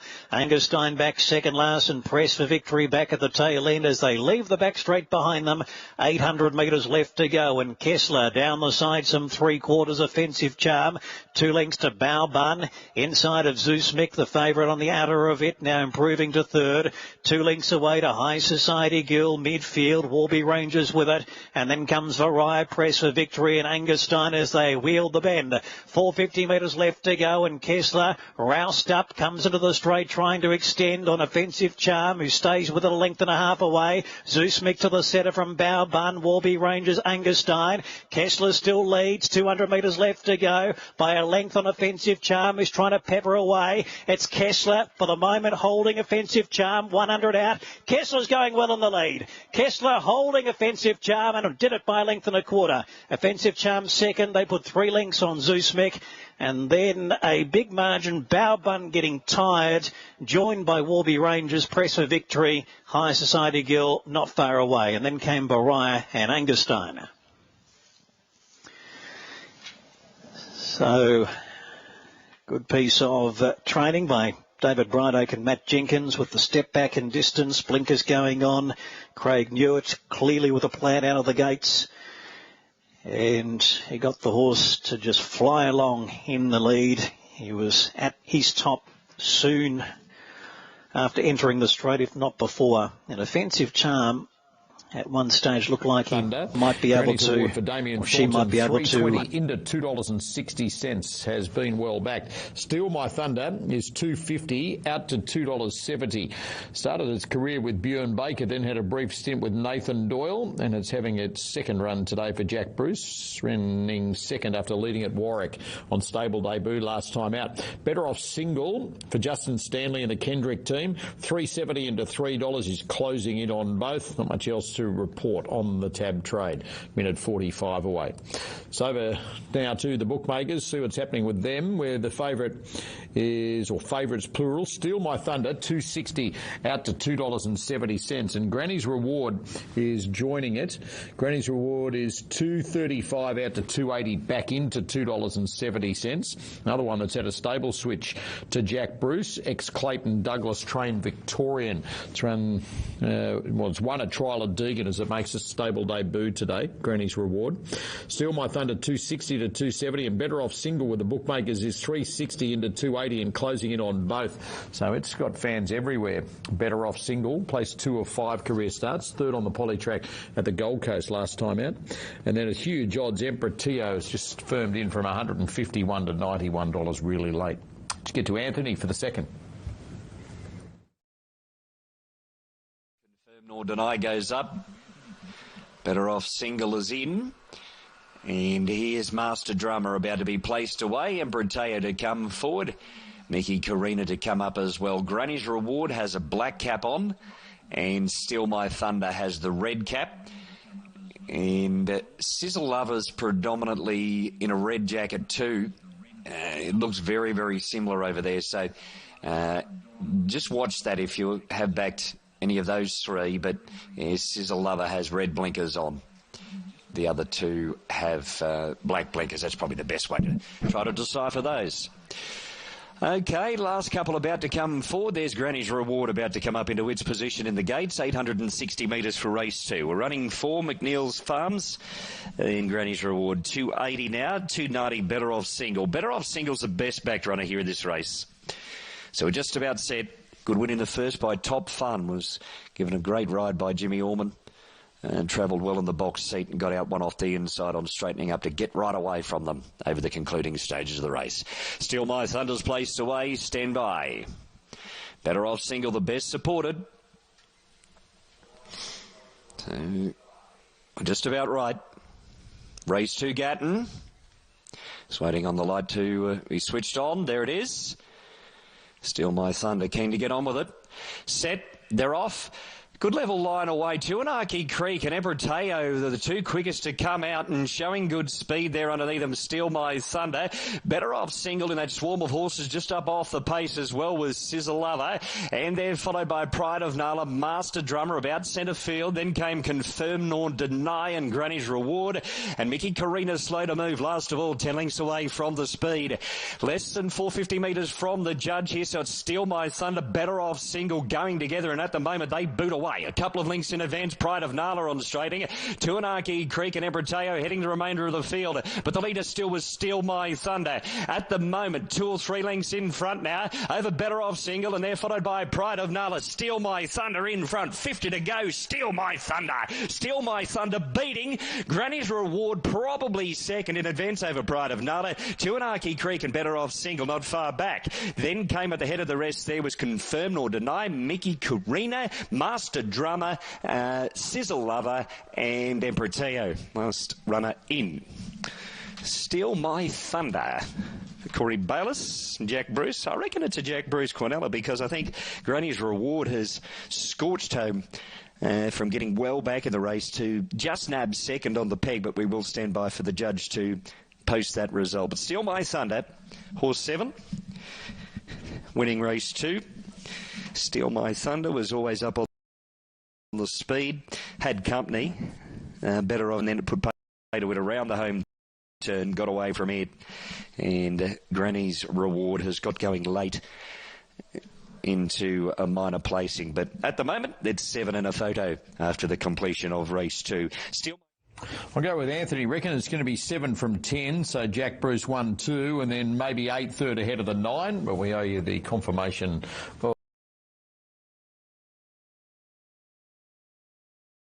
Outside of Duvash is Razor Warrior at $7 has also been popular, and Bit of Oz at $4.80. That first starter has also had a little bit of a dabble, but it's certainly all towards the favourite. Okay, let's go through to race number 5 of the afternoon, and Dunlow, Benny Allen, number 10. Again, Ben's got a favourite right here at $3.70. Wilmot, Declan Bates, number 11 is at $4.40. $4.80 Lolly Money, number 5, and then $5 Carnival Row, number 9. So there's only a couple of bucks across the top 5 here, Jamie. There is, but the money is certainly just with those top 2, Dunlow and Wilmot. And then outside of those, it's the 6, This City at $8 has also been popular. Okay, righto, through to the first leg of the quaddie. It's race 6 today at 3 o'clock if you're going to have a shot at the title. And the fixed odds favourite, again, clear-cut favourite at $1.95 is Dick Whittington. Brian Higgins is with the fave, and it's a last start winner currently at $2. The second line of betting is also a last start winner, Jake Noonan, number 6, State Squad, but it's at $4.80, so, 2.5 times the price. Well, this runner here, John, when I was speaking on Racing Pulse this morning with Michael Felgate, Dick Whittington was at $2.60, and it is the best backed runner of the entire program. Now, he's holding 10 times more than any other runner in this race. He's now come into that $1.95 price. And just for comparison, Dun Dancer in race 3, which is the second best backed of the card, Dick Whittington is holding more than double what we've taken on her. So this is a very, very well-backed favourite here, and pretty much the only horse that's seeing support in race 6. Jamie, in all the time we've worked together, I don't think I've ever heard you utter the words 10 times more than any other horse. That's a big move. Yeah, it's a lot coming through for Dick Whittington. Crikey. Okay, through to race number 7. Number 1, Diesel and Dust, the top weight is favourite. Dakota Keene is on board, claiming 3 kilos, and it's at $3.10. But this race does look a little open, Jamie. It is. It's certainly with the favourite, Diesel and Dust at $3.10 is the best backed. And then All England, who's second in the market, is also second best. But then we've also taken some support on Licorice Prince at $6 if you wanted to look outside of those top 2 in the market. Okay, Jamie, second last, race number 8. Number 4, Morpurgo. Liam Reardon is the favourite at $3.60 ahead of Our Empress Zoe, number 8, and 9. Kuro Beniki is at $6.50. So money definitely with those top 2, John, but then outside of Morpurgo and Our Empress Zoe, we've also taken support on the 2, Rocket Boy at $8. Okay, the last of the afternoon, 9 races there today at Pakenham, and the Get Out Stakes, number 3. What are we going to call this? Keith Needs a Feed. That's funny. Keith Needs a Feed. I like it. You know why Kikamoo started all this nonsense all those years ago? Damn that horse. He was a champion. But, there's just such a huge trend to, to put, 4 or 5 words in one spelling these days from connections. But, yeah, it's a clever one. Keith Needs a Feed at $3.30, Jamie. Well, sadly, the money's not with that funny horse name at $3.30. It's actually not in the top few of the backed runners. The best backed is the 5 versus Disarmer at $8. Lover Duck at $6 has also been popular. And then Vada Boom at $8.50 is the third best backed runner here. Jamie, always a pleasure. And you've got a sports update that we're going straight into now. What are you going to cover for us? Well, John, it's all about your Magpies with Collingwood. Do you want me to sing the song? I'm ready. You can spare us all that. How about you wait and hold and sing it on Saturday morning when you're back in? Good idea. So Collingwood, they are the best back. They're at $1.42 up against Carlton at $2.90. And Collingwood are already seeing 5 times more than what we've taken on Carlton at that price. But where they're also popular is at the line, which is at $14.5, $1.90 for both of those sides. On Saturday, it's Geelong, that's the clear favourite at $1.07 up against Freo at $1.85. And also on Saturday, the Western Bulldogs, early money's coming through for them at $1.53 when they take on GWS at $2.50, and another one on Saturday night. Adelaide are at $2.85, and they take on Port Adelaide at $1.43, and Port are certainly seeing the early money at that price. Well, the Ashes get underway on Thursday, and the Aussies have retained it after rain in the fourth test resulted in a draw. Now, the draw going into the fifth test is definitely the best backed option at $4, with England at $2.30 and Australia at $2.60. And I thought we'd have a quick look at the Netball World Cup futures. It's all set to get underway on Friday with the Aussies at $1.90, and they are the best backed. They're holding more than double anything else. Jamaica is next best in terms of support and also in the market at $4, with New Zealand at $5 and England at $6. And then it's a big jump to the rest of the countries, with South Africa at $67. But no doubt, John, you'll be very excited coming this week, because let's not forget, Collingwood, this is the week that $1 million bet was put on your side up against Carlton a few weeks ago. Just remind us of that, Jamie. Have $1 million on Collingwood. It was paying $1.40 at the time to beat Carlton for this weekend. Wow. Okay. Thank you, Jamie. Great to talk, and we'll speak during the rest of the week, no doubt. You certainly will. Enjoy your day. See you, Jamie. Thank you very much. Jamie Rogers at the tab. 1. Here's Adam Olzanski, looking at the rest of that meeting at Pakenham. Well, 2 races down, and we've still got another 7 left here on the synthetic track. Looking forward to, especially the second half of the program, some good races still to come. My best bet comes up in race number 6. I think Dick Whittington can win again. He was successful over this track and distance, the 2,200 metres last time. He sat on a fairly moderate speed, but the way he quickened away, he was dominant late. And I think conditions will suit him again. There's not a lot of pace in this race. He might be in a similar position. He's got some quality about him. And now he's finding some form in these lower benchmark races when he's always looked like a horse that's capable of higher. So race 6, horse 2, Dick Whittington, my best.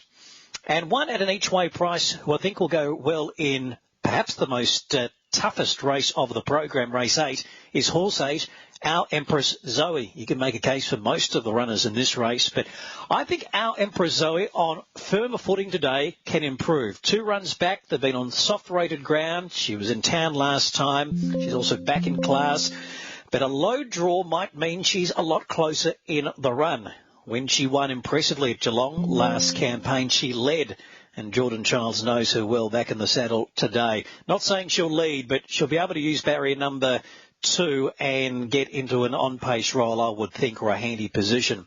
She's also out to 1,600 for the first time, and I think as an older horse, that will suit her now. So she'll run well, I'm sure. Race 8, horse 8, Our Empress Zoe. They're my best 2. Later in the program, races 6 and 8, not too far away from the next at Pakenham.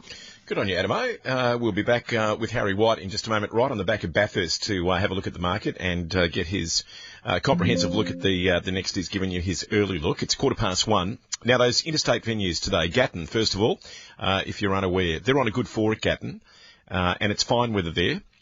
And Les Tilley is a pickup ride in the next race number 3 with number 12, should know better, at around about the 20-1 mark. And at this stage, equal favourites on the tote at $4.30. But the fixed odds favourite is number 2, Beauty Boom, Justin Huxtable for the third there soon, at $2.30.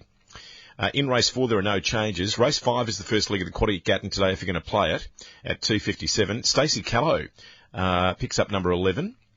Giddy Garn's Joy, and Carl Zechner will ride number 15, Paris Fashion. Through to race number 6, no changes. Race 7, no changes there. Race 8, Millia Castle will ride number 14, Striking Princess. That's a look at Gatton. It's a good 4, fine weather. Now at Bathurst today, race number 2 is the next there at 1:20. And number 2, Star May, is a firm favourite, $1.50 on the tote and $1.65 fixed odds. Mitch Bell is with it. And they're on a soft 5 here at Bathurst. Soft 5 Bathurst, and it's fine weather. In race 3, there's a late scratching. Camp Cove is out. Number 7, Camp Cove, out of race 3. Jake Barrett is a pickup ride with number 6, Arlington Girl. Race 4, Robbie Dolan is going to ride number 8, Mrs. Bigglesworth. At $4.60 fixed odds, it's the second favourite. Still getting $10 shopping for it on the tote. Might not last. That's the first leg of the quaddy there today, race 4. Take note, with only 7 races at Bathurst. That goes at $2.35. In race 5, Jess Taylor will ride number 14, Adelaide's Diamond. And Anthony Cavallo will ride number 16, Amy Eccles. Race 6 this afternoon, Grant Buckley, who rode the first winner, is going to ride number 10, All Business. And in race 7, Kayla Nisbet is going to ride number 12, Heavenly Prophet. They're the changes at Bathurst. In the first event there this afternoon, number 2, Raining Cubes, was the winner at $9 and was ridden by Grant Buckley. So just a reminder, soft 5 there if you're doing your homework. And then Newcastle is the fourth and other meeting that we're covering today. In the first, number 7, Brock Cafe was the winner. It was the favourite at $1.60 with young Donovan Dillon on board. Race number 2, there are no changes, no third div, it's a small field. Race 3, number 10, Shoal Deep, is going to be Serge Lisney, and Ash Morgan Ashley will ride number 14, Bold Storm. Race 4 is the first leg of the quaddie. Only 7 races here today as well. And in the fourth, there is a late scratching number 9, which is Headspins. Headspins is out. Aaron Bullock will ride number 7, See You Again. And Reece Jones picks up a 40-1 shot, number 12, No More Talk. Race 5, that first leg of the quaddie, by the way, goes at 10-3 if you want to have a go at Newcastle. Racing at their track at Broadmeadow today, if you know Newcastle. Race 5, Havilon Vanderhurst is going to ride number 12, North Thanner. That's the only change in the fifth. Race 6, no changes. And race 7, Rebecca Bronnet is going to be with number 6, Panzarella. And Serge Lisney picks up number 15, Movin' Denman. And at Newcastle, last report there after the first is that it's a soft 6, and they're expecting an overcast afternoon at Newcastle today. Bathurst is due in about a minute from now. It's 19 past 1. Every one of us can be an Aussie cricket hero at Tricky Wicket. It's even better than being at the Ashes. Brilliant food on 3 levels. Your favourite brews and cocktails. The Ashes on every screen. And to get you pumped for a big session, Tricky Wicket has 4 batting nets where you can smash those cover drives, just like being at the Oval or in the backyard. Eat, drink, bat at Tricky Wicket. Food, brews and entertainment for all ages. 256 Glenferrie Road, Malvern, just down from High Street. And at trickywickets.com.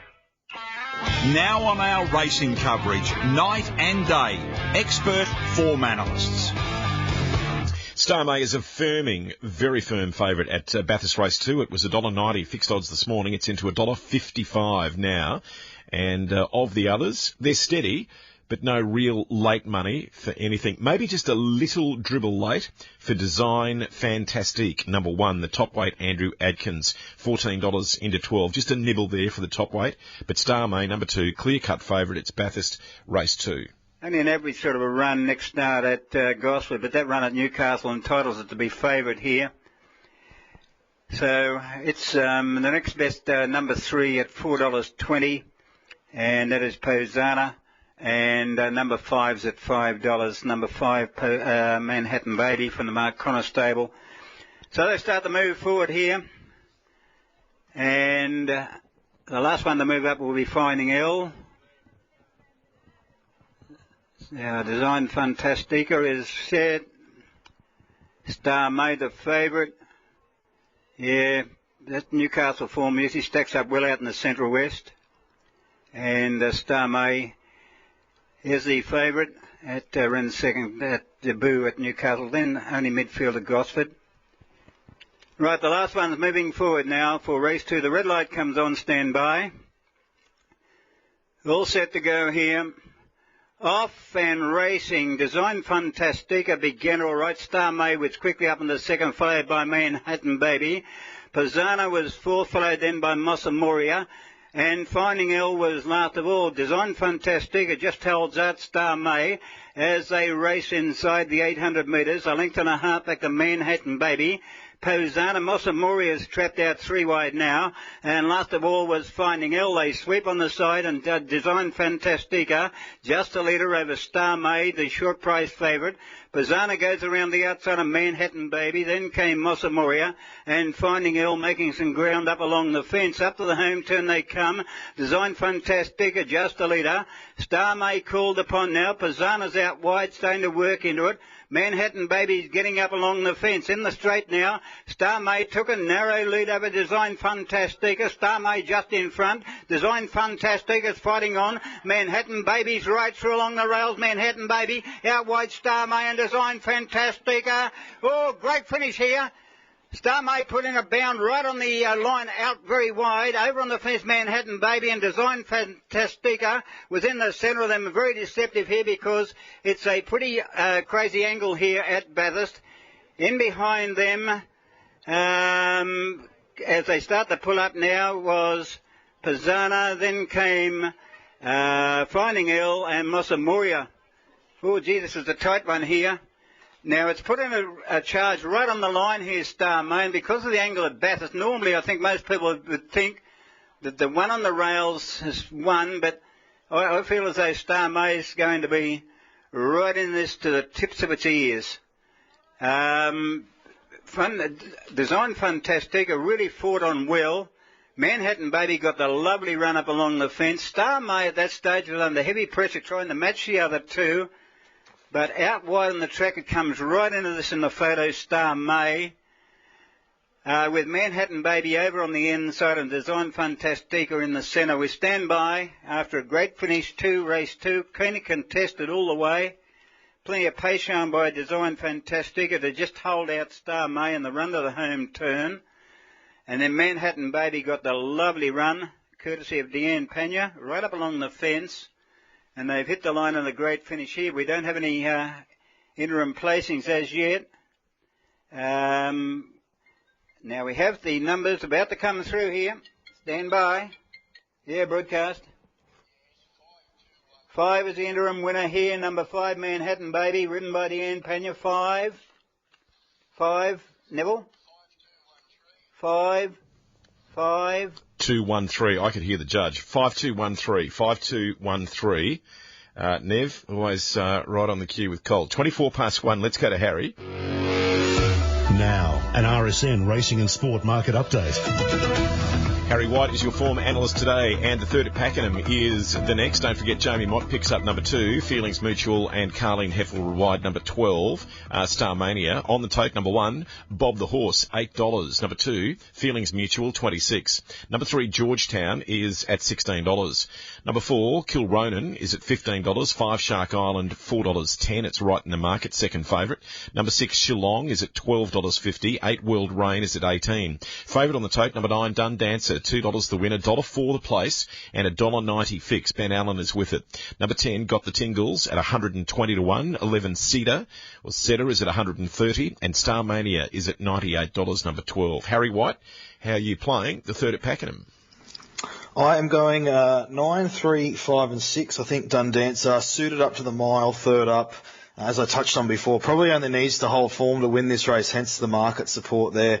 If you're looking for one at odds, not saying it can necessarily win, but maybe an each-way play or one to inject a bit of value at very least into your exotics. Georgetown, number 3 for Archie Alexander, resuming, has had a good solid hit out in a recent jump out. I think can run well, much better than the odds suggesting. Shark Island covered ground last start. I thought was still a little disappointing on face value after a good run prior. And then number 6, Shillong has scope to improve second up over more ground after being freshened between runs. But on paper, Dun Dancer certainly does look to be the one. 9, 3, 5, 6. 9, 3, 5 and 6. 9, 3, 5 and 6. Harry, I'm just having a look at your value mention there. Was it Georgetown? Yeah, Georgetown. For Archie and Declan Bates. Yep. It's by Fiorente. Yep, certainly is. So not unsuited to resuming first up over the mile, as obviously that breeding would suggest that this horse will get over further. And I thought that the recent jump outs were solid enough, and there's been a little bit of specking at a price there, John. Okay, yeah, no, that's what we like to hear, Harry. At a pretty big price, about $19 at the moment, but 9, 3, 5 and 6. Harry, it's only early, and we've had a couple of commitments, with Adam O looking at the meeting and Jamie Rogers at the tab. But how do you think that track is playing at Pakenham, please, Harry, after the first two, and where do you think they'll want to be through this afternoon? Yeah, look, Pakenham Synthetic's pretty even sort of a track. I quite like it from that point of view because I tend to find that most horses have their chance, and it's pretty even across the track itself. As we saw, the last winner led throughout along the rail. They can come down the middle and run on. It really is a good even track that it just comes down to talent and tempo. So there should be no excuses. And I've pretty much done, I reckon, John, every Pakenham Synthetic meeting since the synthetic season has started this year per se, and I couldn't even find one meeting where it's been anything other than even. Yeah, exactly right. Harry, was it you that said on air, or one of our other form analysts just in the last few weeks, that some horses, though, believe it or not, actually don't get to their full comfort zone on artificial surfaces? Was that you that mentioned that? That some of them don't like it? Yeah, no, it wasn't me, but that certainly is the case. There are, it's always when you see these horses that have run well on synthetic before, it's sort of like that horses for courses type situation, and you always have to elevate those synthetic specialist horses, especially at this time of year, when there's a lot of wet tracks, and we know that horses come here. There's ones that are just trying to dodge a wet track but don't necessarily like the poly track itself. Harry, in this next event, resuming from a spell, World Rain at about 40-1. Craig Newitt rode the previous winner and is with this favourite by Manhattan Rain, and it's out of barrier 1 today. It was down the track in its last 2 starts, but it did have placing form prior to that, a second and a third. Is it a chance at a big price? It's just gone from 41 into 34. Look, it potentially could be, John. It's resuming for a new stable. It used to be trained by Nick Ryan, and both of the best runs, as you touched on, were early in the prep. So the key might be for this horse to race well fresh. Doesn't necessarily go forward, so from that low draw it could end up being a little bit tricky. But I don't know, there's just certain stables, John, that when they sort of let horses go and move them on, I'm not knocking the people that pick them up, but I just don't know how much they'll be able to improve them when a stable like your Nick Ryan's per se are very well known to buy tried horses and improve them, and if they're getting rid of them, then I think, well, I'm just not sure it can happen. But look, I'm happy to be proven wrong. I'm just throwing it out there. Thanks, Harry, and we'll be back with you straight after the race. Harry's gone 9, 3, 5 and 6, and the third at Pakenham is due in about a minute from now. I'm just having a look at the footage, and it does appear as though they might be just a tad late for the next. 29 past 1. Saturday, RSN is there when racing returns to Moonee Valley. Terrific day of racing about to get underway. For the first time since April on the rejuvenated racing surface. Track manager Marty Simon. The track's currently really good. The renovation was done back in April, and that entailed 30 draining the track, spraying out the power, then we scarified the track, and then we oversowed it. Join the RSN Racing and Sport team for the expert insight into how the valley plays. Ready? Gates are back in racing. RSN Racing and Sport. Back to the valley Saturday. It could always be our shout with free barista-made coffee for a year on McCafe. Just buy any eligible McCafe coffee on the My Maccas app for your chance to win. There are 25 winners every day. Limited time only. Ends 29th of the 8th, 23. Visit mcdonalds.com.au/coffeecomp for full terms. You're listening to an RSN 927 race day with John Henry. Yes, good to be with you. Bob the Horse, number 1, has Will Gordon gone $10 into 7 at its firmest. It's just back at $8 now. Harry White is 9, 3, 5 and 6, and here's Adam Olszanski. They're just adjusting the saddle at the moment on the 12. She raced handy. It was a moderately run race, and then she was out-sprinted. She's probably better allowed to build up from back in the field the way she's been doing it at slightly shorter trips. Bob the Horse at $9. He'll win one eventually, but you're running out of faith at start 23 today. That today will be his day. So these runners coming up, Shark Island. There's scope for Jordan Childs to try and get ahead of Dun Dancer in the run, and that would give him his best opportunity. So they're coming up into the gates, World Rain. Georgetown will step up shortly. Kilronan, who's also been racing with consistency, out to a mile. Yet to place here, but all its 3 runs have been with merit, just off the placings. Here's Starmania coming up. Shark Island. Got the tingles with the clerk of the course and Feelings Mutual. Also Cedar.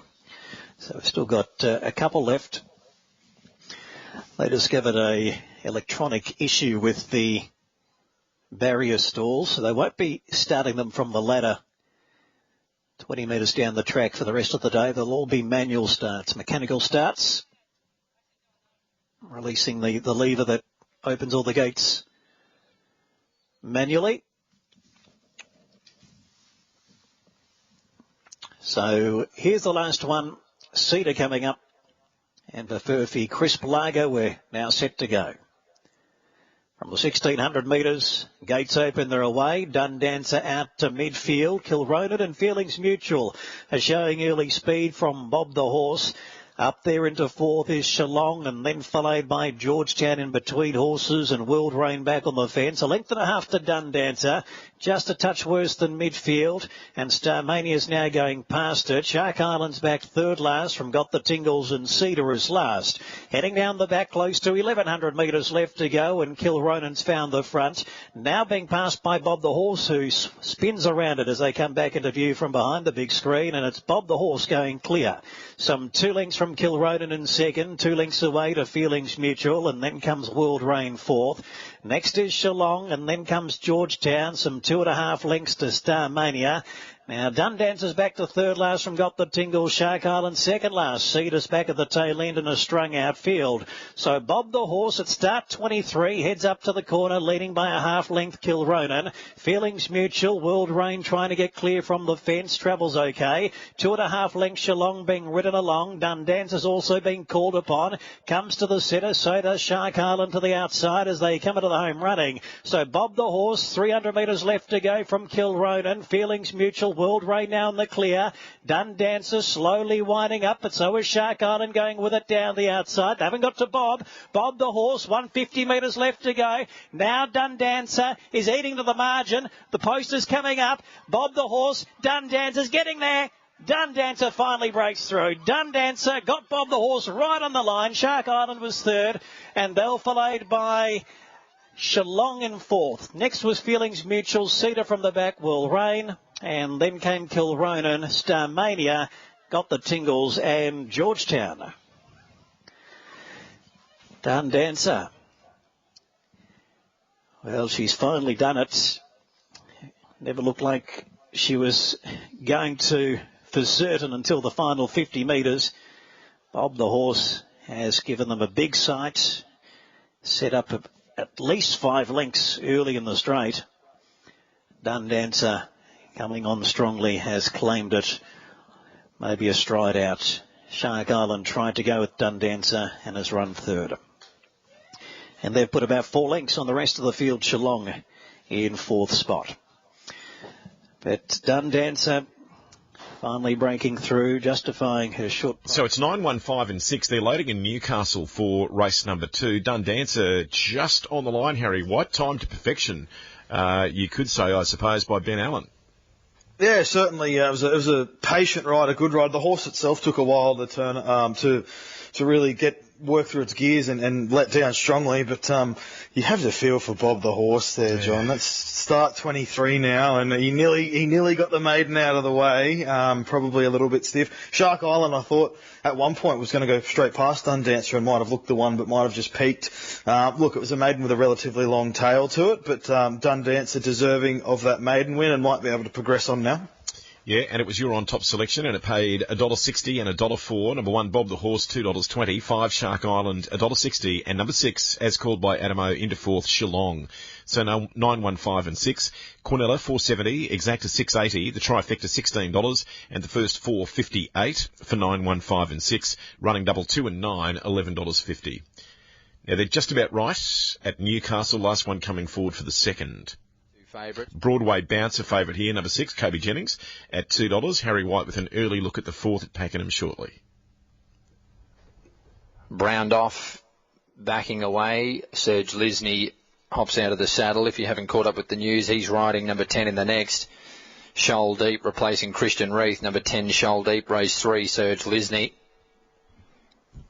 Externus softens up even more now to $2.80.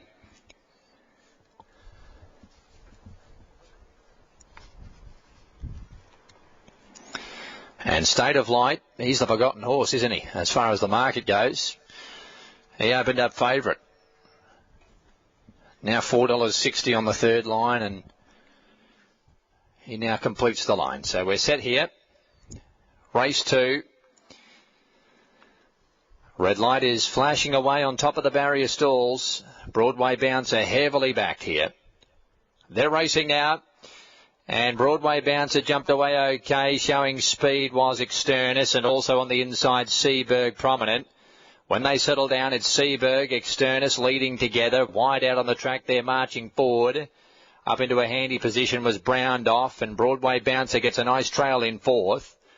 Back on the rails was Artie Ag E-Tilt, followed by State of Light, and the last one on settling down was Jackson's Day. So they approach the home turn now. 500 metres left to go. Seaberg is the front runner. Seaberg half a length on Externus, and 3 wide was Browned off as they negotiate the home turn. Back on the rail was Artie Ag E-Tilt. Broadway Bouncer, the heavily back runner, is fourth, following Externus into the straight. And further back was State of Light. In the lane they come now. Externus going to Seaberg at the 300 metres. He bounds up on the outside strongly now and goes to the lead. Into the clear was Broadway Bouncer issuing a challenge. And these two favourites look like fighting this out. It's Externus, the inside of Broadway Bouncer. 100 metres to go. Broadway Bouncer and Externus. They have a 2-horse war. Externus, Broadway Bouncer. They hit it. Bobbing photo between Broadway Bouncer, Externus, State of Light third, followed in by the next home was Artie Ag E-Tilt. Then came Browned off, Jackson's Day, and last in was Seaberg. Photo here. Photo finish. Heads are bobbing up and down. And 6 will get it. Broadway Bouncer. Kobe Jennings for Christian Buchanan has outbobbed Externus and won by about a head on the line. 6-3-7-1 to race number 2. Broadway Bouncer first up has been to... So 6-3-7-1 at Newcastle after the second. Both favourites have saluted there so far today. The punters are happy early in the meeting. Broadway Bouncer, KB Jennings at around the $2.50 mark. 6-3-7. No third div though for State of Light. Externus is into to second, and number 1, Artie Agalite is Tilt is the fourth place getter. They're just coming through. Number 6, Broadway Bouncer, $2.50 and $1.80. 3, Externus at $1.30. No third div. Number 7, State of Light. And number 1 is fourth, the Cornella, $2.40. Exacta, $4.50. The Trifecta, $8.30. And the first 4, $29.40, 6-3-7-1. The running double, 7 and 6, is paid $6.80. Shortly, we'll hear from John Sadler, winning trainer of the winner at Pakenham, Dun Dancer, and also we'll hear from Ben Allen as well. Only 2 minutes, though, until Bathurst. RSN's Breakfast with Half, with Daniel Harford. Greg Swan is the CEO of the Brisbane Lions, and he likes this 17-5 concept that the executives were talking about with Andrew Dillon last week at the Werribee Mansion. Let's have a listen why. Under that model, you get everybody once, and then, that probably gets you a bit more of an indicator of where you should be on the ladder, and then post that, the last 5 or 6 games you play against those that are in your group. This model was probably a bit more well received, I would have thought. And Mark Robinson, the chief football writer of the Herald Sun, has been loving what the Magpies have been putting out there in the AFL through season 2023, but thinks if it doesn't ultimately end up in silverware, they'll be largely disappointed. If Collingwood don't win the flag this year, mate, I think that is and clearly the best backed on the tab fix. Bag of Whistles had some fans at longer odds, number 4 to beat it. Over to the bookmakers now, the last 15 minutes. The favourite Beauty Boom is 220 into 195, and the second pick, first up Alert State for Jimmy Orman, Les Ross, is $4.80 into 4, back to $4.20. Bag of Wit went up shorter than tab at 12. It's just out to $13 there. There's a long price move, Extreme Belief, which is a stablemate of Alert State, and it's 51 into $31. Beauty Boom is the favourite. Been very consistent, a 3-year-old by Spirit of Boom. 6 starts for 2 wins, 3 minor placings. Had the 2 runs this preparation. Led throughout to win at this track and trip by 4 at its first run back from a break, and then went to Toowoomba and ran second. A beaten odds on favourite by Point Break, but went down fighting on speed to go down in a photo finish. Much fitter for the third up run today. It's on a 10-day backup, Beauty Boom. Let's get to Anthony.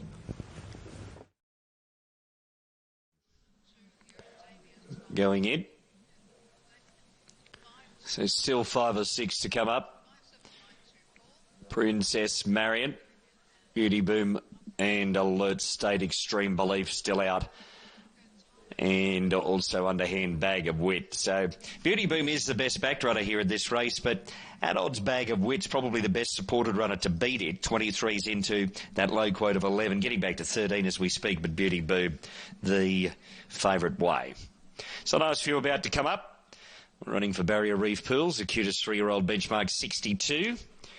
And Beauty Boom the best supported. Last few about to be placed away. As underhand goes in, should know better stands well. Quirin is in. Hero's Trinket is set. Here's Bag of Wit.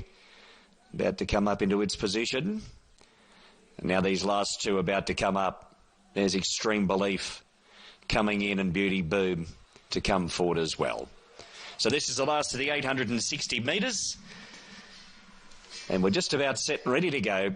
Beauty Boom, the dominant favourite, stand by. Late withdrawal of flank speed, which was a significant scratching. To come out of this race, stand by. Set and ready to go. Beauty Boom, the fave, drawn towards the centre. He holds them. They're off.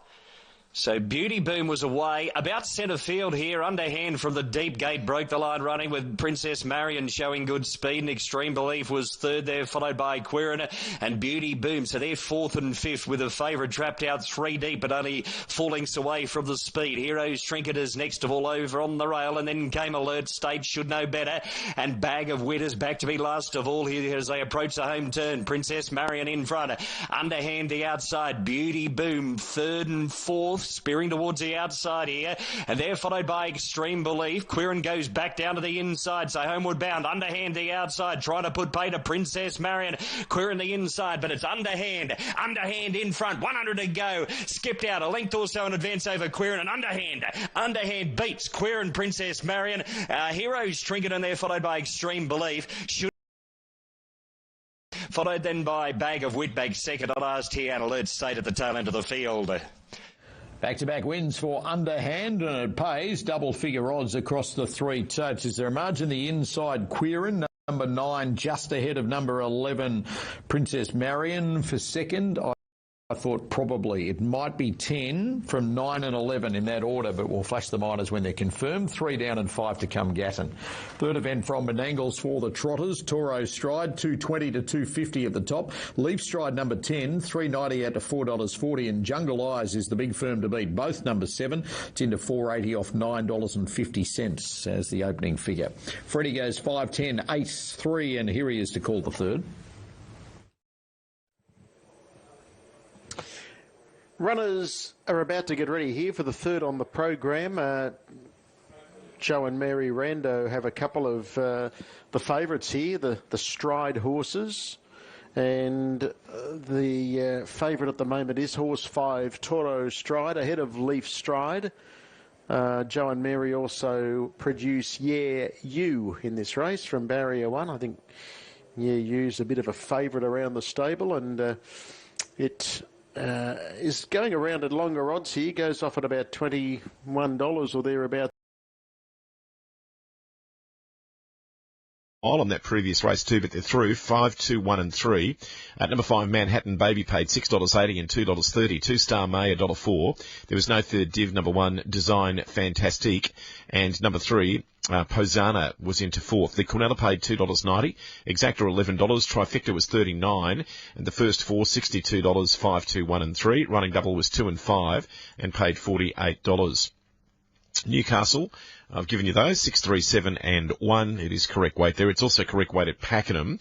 And just a few minutes ago with racing.com, here is John Sadler after the win of Dundancer, the favourites at Pakenham. By the most successful cross that Dundeals have, and that is Dundeal out of Redute's Choice Mare. I'm not sure if John knows that, but he doesn't need to because he's a winning trainer, John.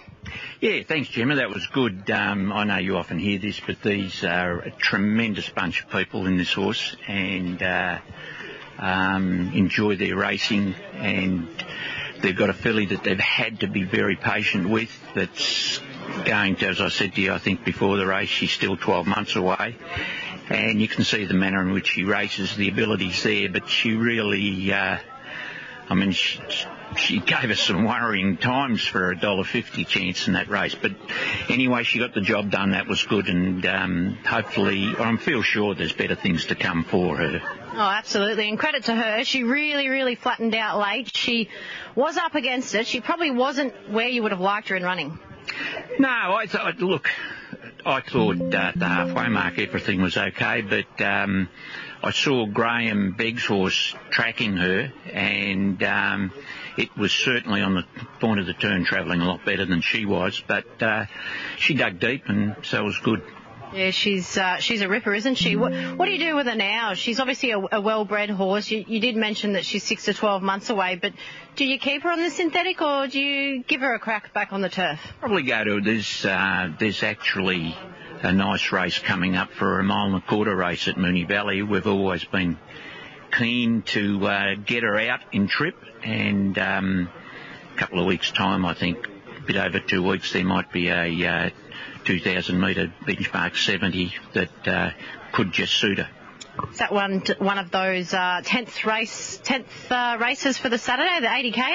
I'm not sure whether it's a 10th race or not. All right, Johnny. Well, thanks for your time today. We've had you on camera a fair bit, and it's great to see this horse win. Good on you, Gemma.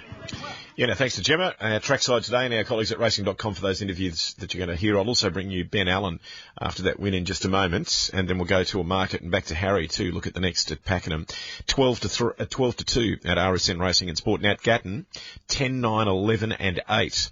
Those close goes for the Miners are in, 10, 9, 11 and 8.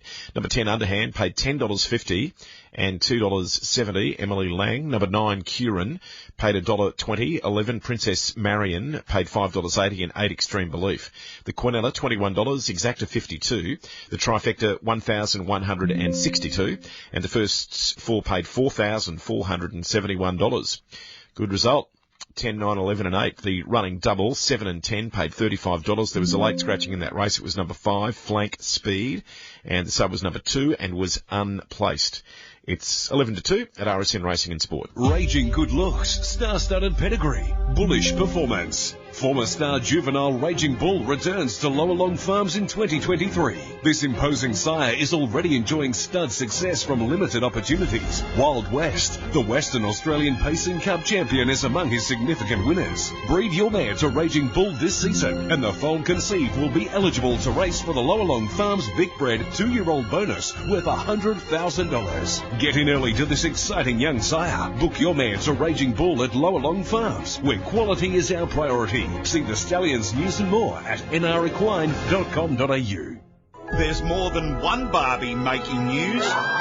Barbie's Fox winning Sydney's feature, the Winter Challenge. This is Everoff. Co-trainer J.D. Hayes gave punters the nod on the first word. Quite brilliant in the softer heavy going, but I think she can still compete very well, especially at that level on the good surface. And Sydney form expert Chris Beaumont backed it up. Number 12, Barbie's Fox, really good at rounding. Barbie's Fox late, Hosier in front, Barbie Lumsden got up. Finding punters, more winners on RSN Racing and Sport. 10 to 2. Now here's Benny Allen with Gemma after the win just a few minutes ago at Pakenham. What are you thinking coming to the turn? Maybe a fraction a bit far back from where we would have liked? Oh, she always kind of gets back, but the tempo they went, I always knew she'd peg him back. Just took a little bit longer than we expected, but all the races are kind of like that. She does her best work the last 50 metres, and it's a little bit similar today, but she's starting to work it out. Well, Will Gordon did ride an excellent race on Bob the Horse, sort of off and gone. Were you always confident you were going to pick it up? I thought so, because they went at a good gallop early, and it's hard to hold a gallop that the whole way. And look, I had a pretty cosy run, and yeah, as I said, mine always does her best work late. Well, she had to make a fair bit of ground, and she really put in today. It was a solid run by her. I did notice she come back to the yard a lot quieter, and then she went out and maybe took a bit of wind out of her sail. Yeah, she had a bit of spike in her legs today. She's normally very laid back, but I was happy to see her like that because she's very casual out there. She still was very casual today, but as I said, she's probably going to be a filly that will get better with experience. Great stuff, Benny. Nice filly. Thank you. Yeah, after the win on Dun Dancer at Pakenham, there is Benny Allen this afternoon. It's 9 to 2. I'm going to a full market, and Harry White's selections ahead of the next. Now, an RSN Racing and Sport market update. Okay, it's off at 2 o'clock. Race 4. Number 1, Bit of Oz, is at $6.70. Number 2, Chachki C, is at $27. 3, Finance Star, $29.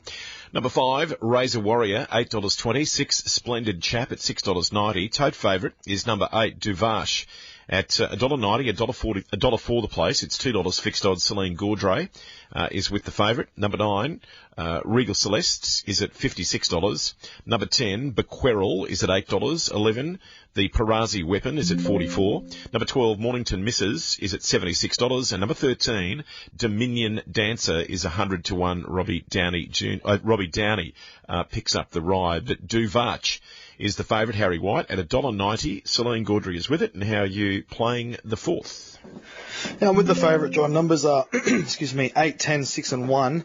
Duvach only claimed very late first up over 7 furlongs. I think it'll be much better for that outing, and she struck a very winnable race to my eye, and as such has been subject to that early market support. Bequerel, number 10, drifter in betting, but ran an improved race second up when getting onto this surface, and I thought was suited to another distance rise based on the back of that. Splendid Chap did enough. The race wasn't run to suit first up. It was a trip short of his best. He's placed in both prize second up runs, so can certainly find enough positives for that runner. And then Bit of Oz has won a jump out well leading into this. Looks suited kicking straight off over the mile. And I'm going to give Razor Warrior a mention. Victoria's most consistent maiden galloper. He can be honest as usual. 8, 10, 6 and 1. How many maidens out of interest? Do you have that in front of you? Razor Warrior? Razor Warrior, he's start 38 today. Start 38. 38, but he has placed in 15 of 38, and the majority of those have been since he's come across to the Reece Goodwin stable. He just finds it very, very hard to win. Well, indeed. Okay, 15 placings from 37, so it's earned a bit of feed and a bit of training. It's been collecting some checks. Oh yeah, he's certainly paying his way, and probably a little bit frustrating for owners, but you'd rather pick up a second and third check every couple of weeks rather than knock off a maiden, and then you can't measure up in a stronger, greater race. So he's ticking along pretty nicely. All right, Harry, we'll come back with a look at any late moves in the market with you shortly. But Harry White, ahead of the next at Pakenham this afternoon, is 8, 10, 6 and 1. They're loading away at Bathurst. A boy named Sue. For Johnny Cash fans, Clayton Gallagher is with the favourite, number 1. It's widely drawn barrier 10, but it's been $3 into $2.40 today, just back at $2.60 now. Just a slight drift late in the betting, but it's favourite, A Boy Named Sue.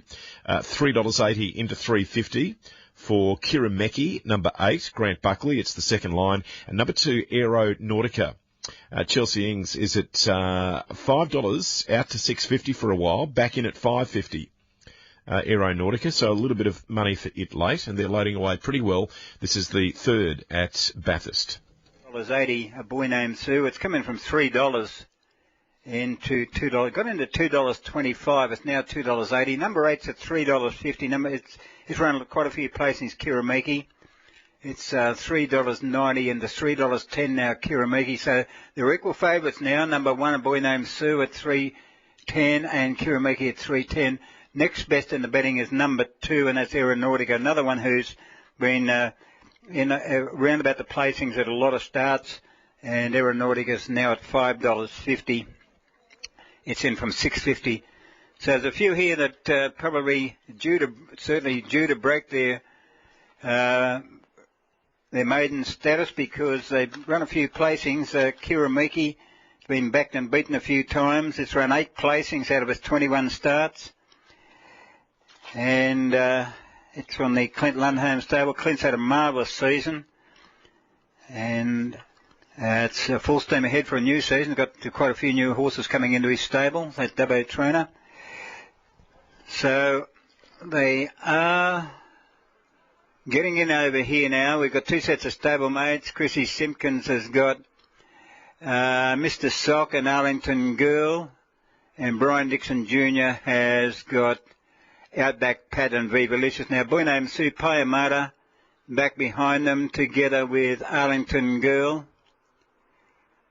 So there's about 3 to come in. Payamata beaten a fair way, but like the way it got to the line, big improvement on its first few starts when it ran 4th at Warren in a big field there. Beaten nearly 5 lengths, but noticed out of the quarter mile, it's only run home pretty well there in the straight. It's one of the longer priced ones here today.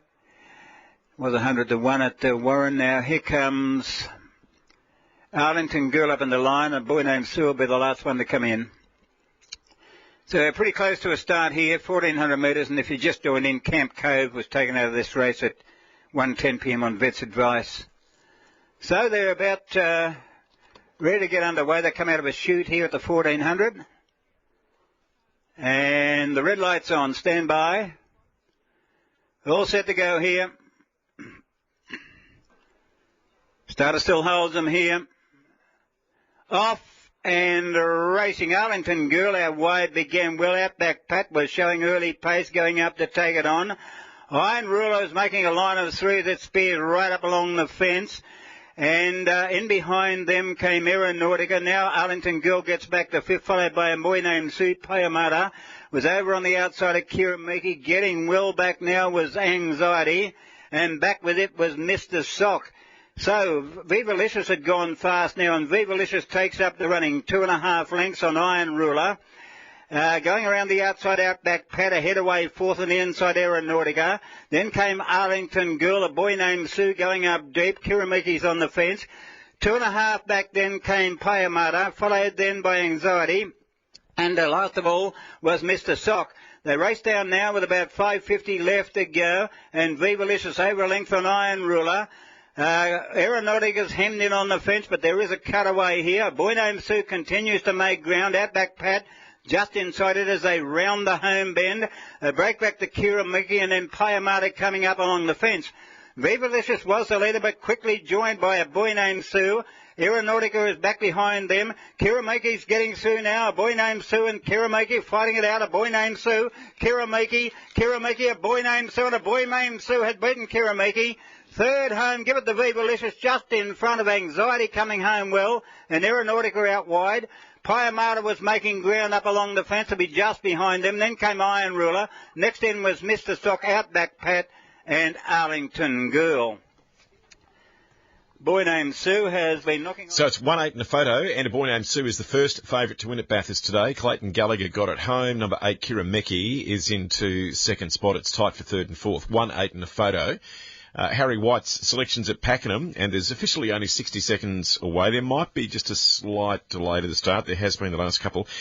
Harry's gone 8, 10, 6 and 1. 8, 10, 6 and 1. Harry, what's that market telling you late in the betting, mate? Pretty much one-way traffic for the race favourite. Duvark holding her price at $1.90, sort of been dialed into $1.80, back out to $1.90, but she will start a clear-cut favourite. Splendid Chaps holding his price. A little bit of a specking for Bit of Oz, $8 this morning into $5.50. The Griffiths de Kock Debutante have already trained a winner. And then Razor Warrior, $8.50 into $7.50. All the other horses are going the other way. But Duvark looks to be the clear favourite. If you're looking for the market mover, I suppose, outside of that, it's Bit of Oz, the debutante number 1. Bit of Oz, okay. Thank you, Harry. They're loading away now at Pakenham for race number 5. The first leg of the quaddie at Pakenham this afternoon is race 6. So after the 5th, we'll have a quaddie chat. In fact, we might even be doing a quaddie chat with Harry. Yeah, we'll do it in about half an hour from now. I'll remind you at the time. It's still 1-8 in a photo at Bathurst. Nothing further there. I'll dive in and give you the judges' thoughts as soon as that is confirmed. Third and fourth, very tight. 1-8 in the camera. Here's Adamo at Pakenham. The gates. And Terry, no such thing as a moral. And these runners are coming up into the barriers quite well. Duvark, good last time. And gets the opportunity today to break through. Thought Bit of Oz, the way it finished off its work here in a recent jump out, would definitely make its presence felt. 7.50 to 5.50, can definitely understand the market interest there. So they're coming up. Not 100% sure whether some of the results were that correct in that particular heat, those jump outs. I think punters cottoning onto the right horse late. Now, Mornington Misses coming up. And Shanks Electrical, 1,600 metres, almost right to go.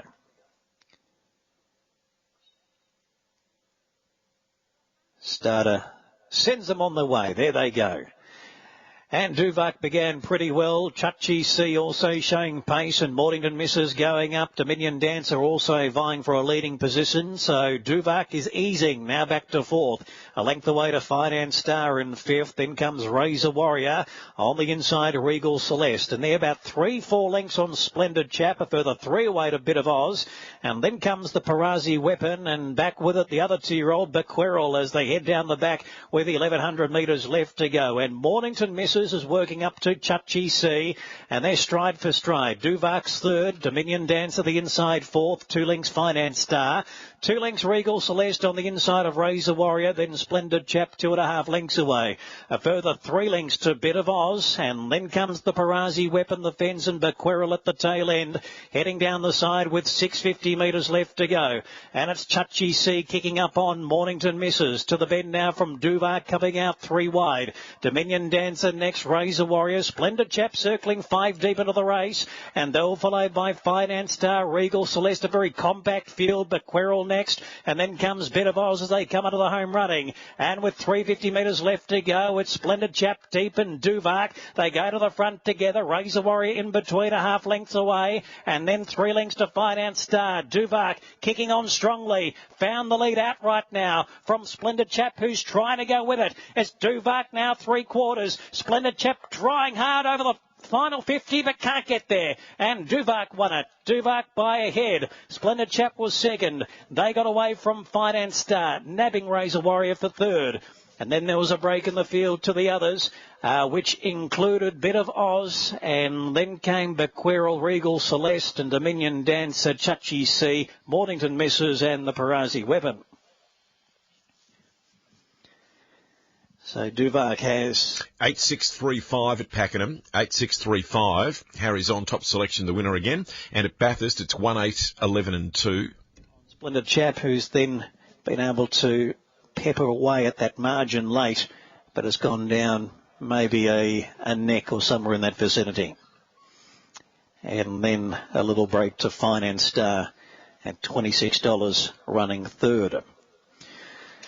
So Celine Gaudray for Mick Price and Michael Kent Jr., the filly by Savabeel, working up to a victory with her third and then her second here last time, going down narrowly.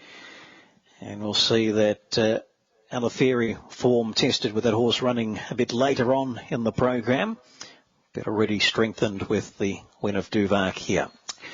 So interim numbers are 8-6-3-5, time 137.25.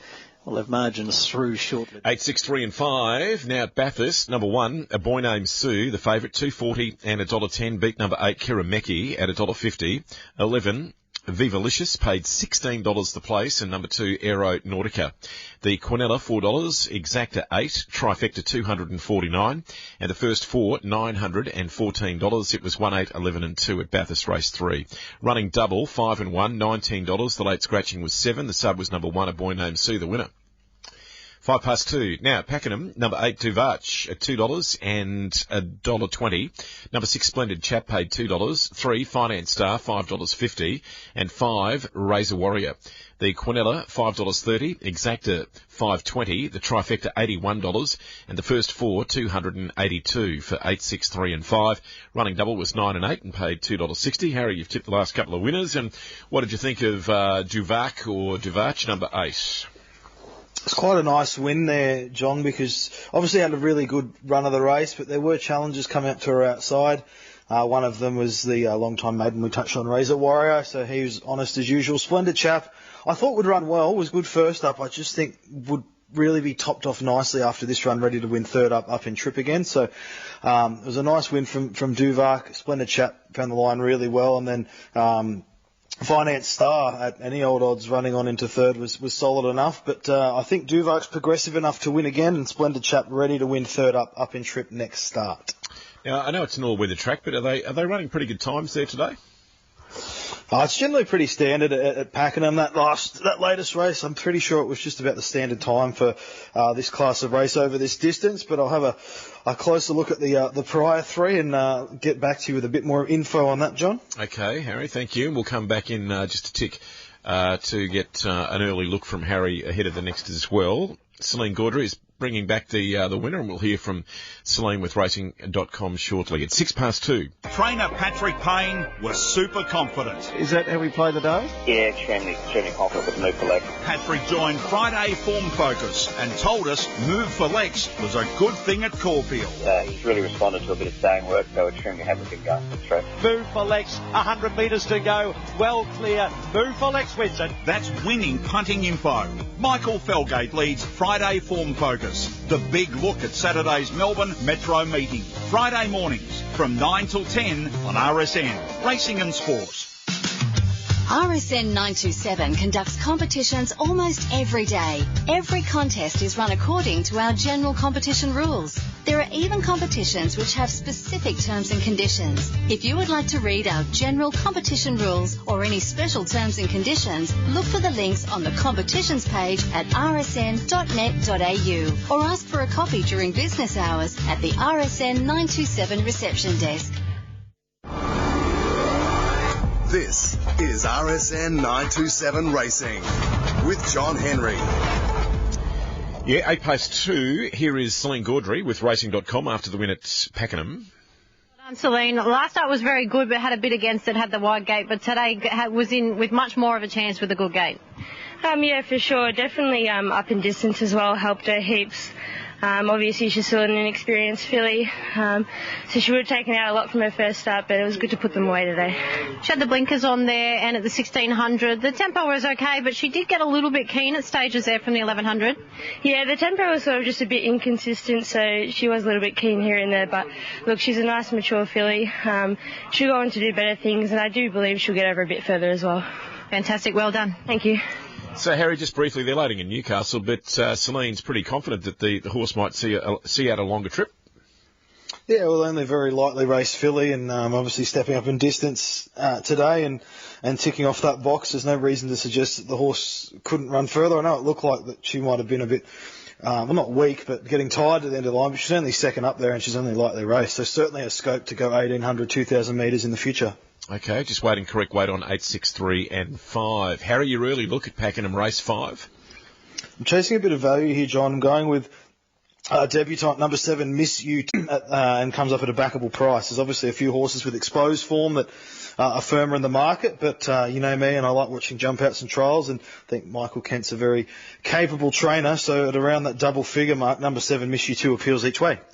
Fantastic, Harry. Back shortly. There's been a bit of a go for Devilry, number 3, Digger McClellan, at Newcastle. $42 or $41 into 16 for number 3, Devilry. There has been quite a move for it, just in the last 10 or 15 minutes or so. Impartial, though, number 8, Rhys Jones, is the favourite as they load away at $2.60. But there's certainly been a bit of a go at Devilry. And Beatlemania, number 1, is the second line of betting. It's been $4.80 into $3.60. Here's Newcastle, race 3. As they start to move up. Rhys Jones on board Impartial. As they're getting pretty close over there. This fillies and mares maiden. Shoal Deep goes forward. Serge Lisney.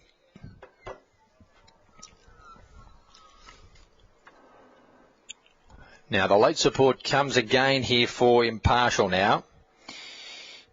Impartial, the screen I'm looking at, 240. So goes crunch late, does Impartial, the Justify filly. And the red light's on. Set to go now. Off and racing. Impartial began pretty well out wide. He's going to go forward here, Jones. Bouncing very nicely, Infinite Rose leads initially, coming across Shoal Deep, Impartial, and pushing up there was Elusive Mission, one of the roughies. Back behind those was Nell Aria when they settle into stride. Beatlemania's inside of that runner to the rails, then was Bold Storm. Further back in the field was Plussy. They were followed by Gypsy Mountain, just going a bit keen with the mouth open inside of Devilry. She's got teeth as last of all, so favourite found the top here. Impartial rolls to the lead. Leads from Infinite Rose here, coming up to the home turn. 3 wide Elusive Mission and 4 deep around the outside. In fact, that is Elusive Mission 4 deep. To its inside was Shoal Deep as they come into the home straight, and further back then was Bold Storm. Impartial being felt for here.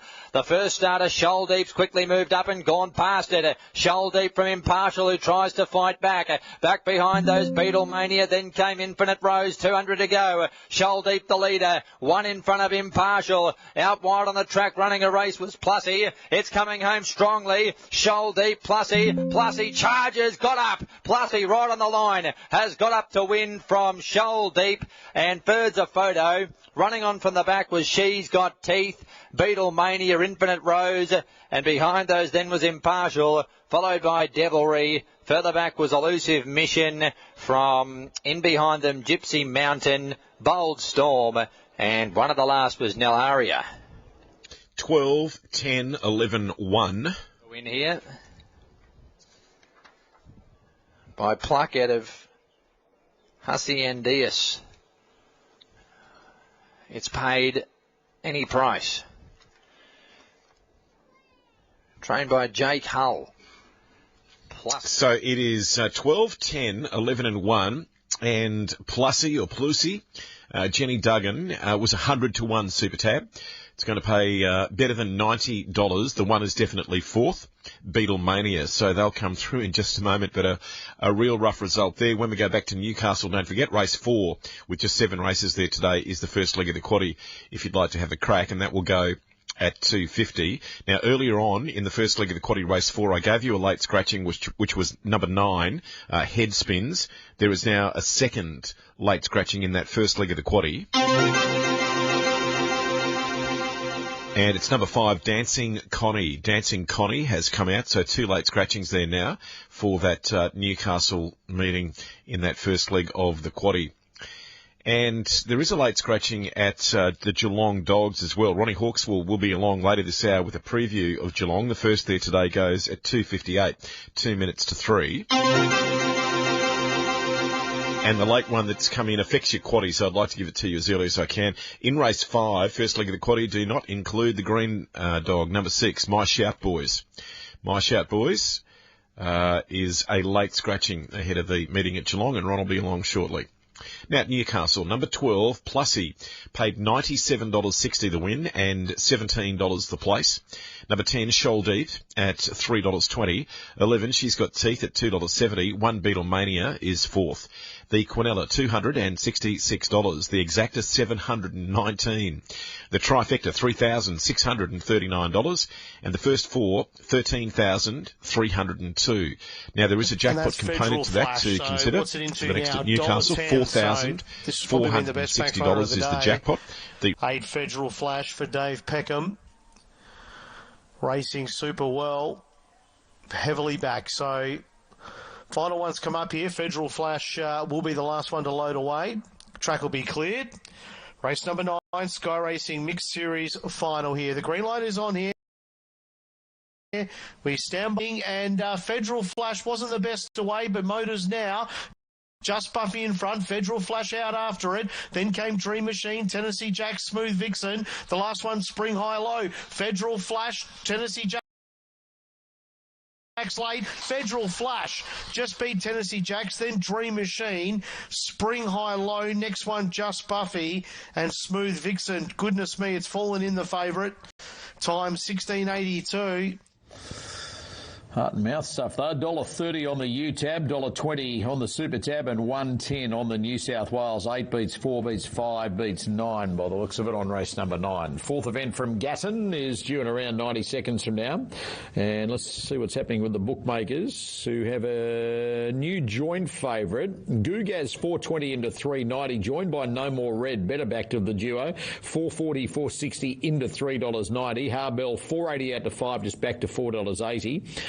Brea 420 to 460, just back to $4.40. A like tab, there's a log jam up the top. General Elliott 7 out to 9 is the other one in single figures, and we're 60 seconds away. So Gugaz on top for Damien Courtney and for Paul Joyce. La Brea for this man, Anthony Collins.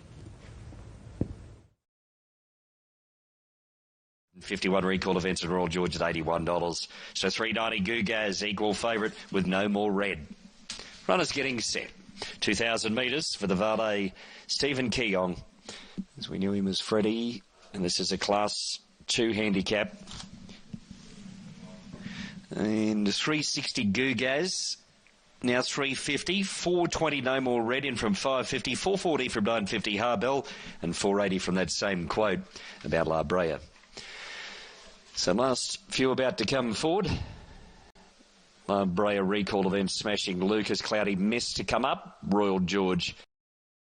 We run this race in honour of Stephen Keong, and he was a great mate to all here at the Lockyer Valley Turf Club, and recently passing away. It was his last wish to spend a race meeting here at the Gatton races, and he was able to do that under the supervision of his doctors here a couple of meetings ago.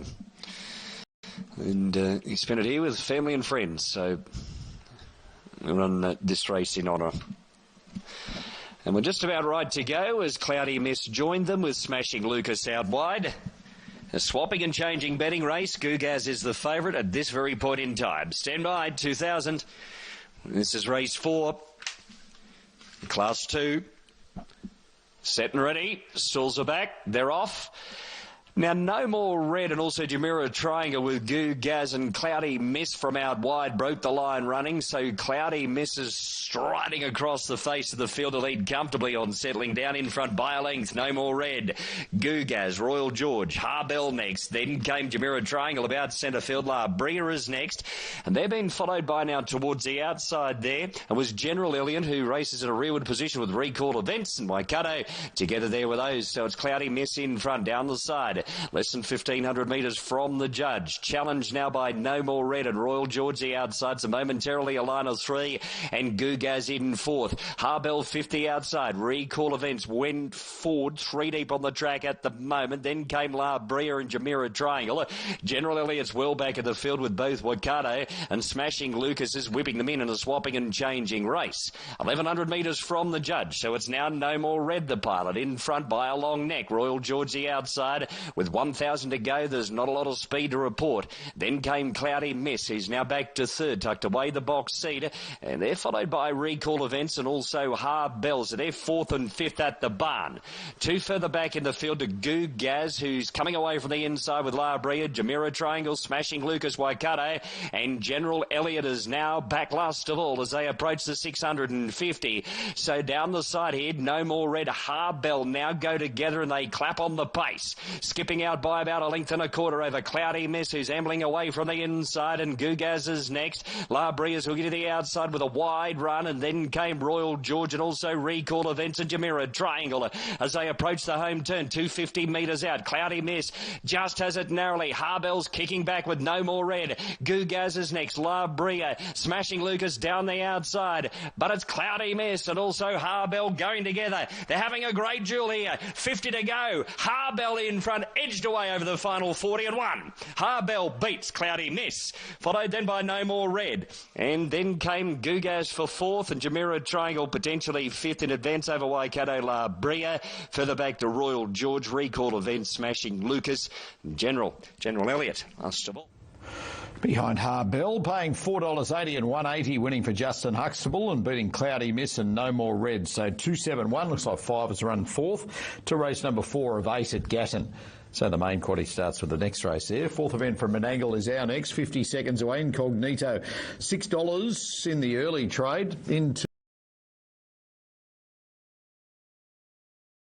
And they got away over No More Red yet. What did we say? Was it Gugaz potentially 4th, the 5.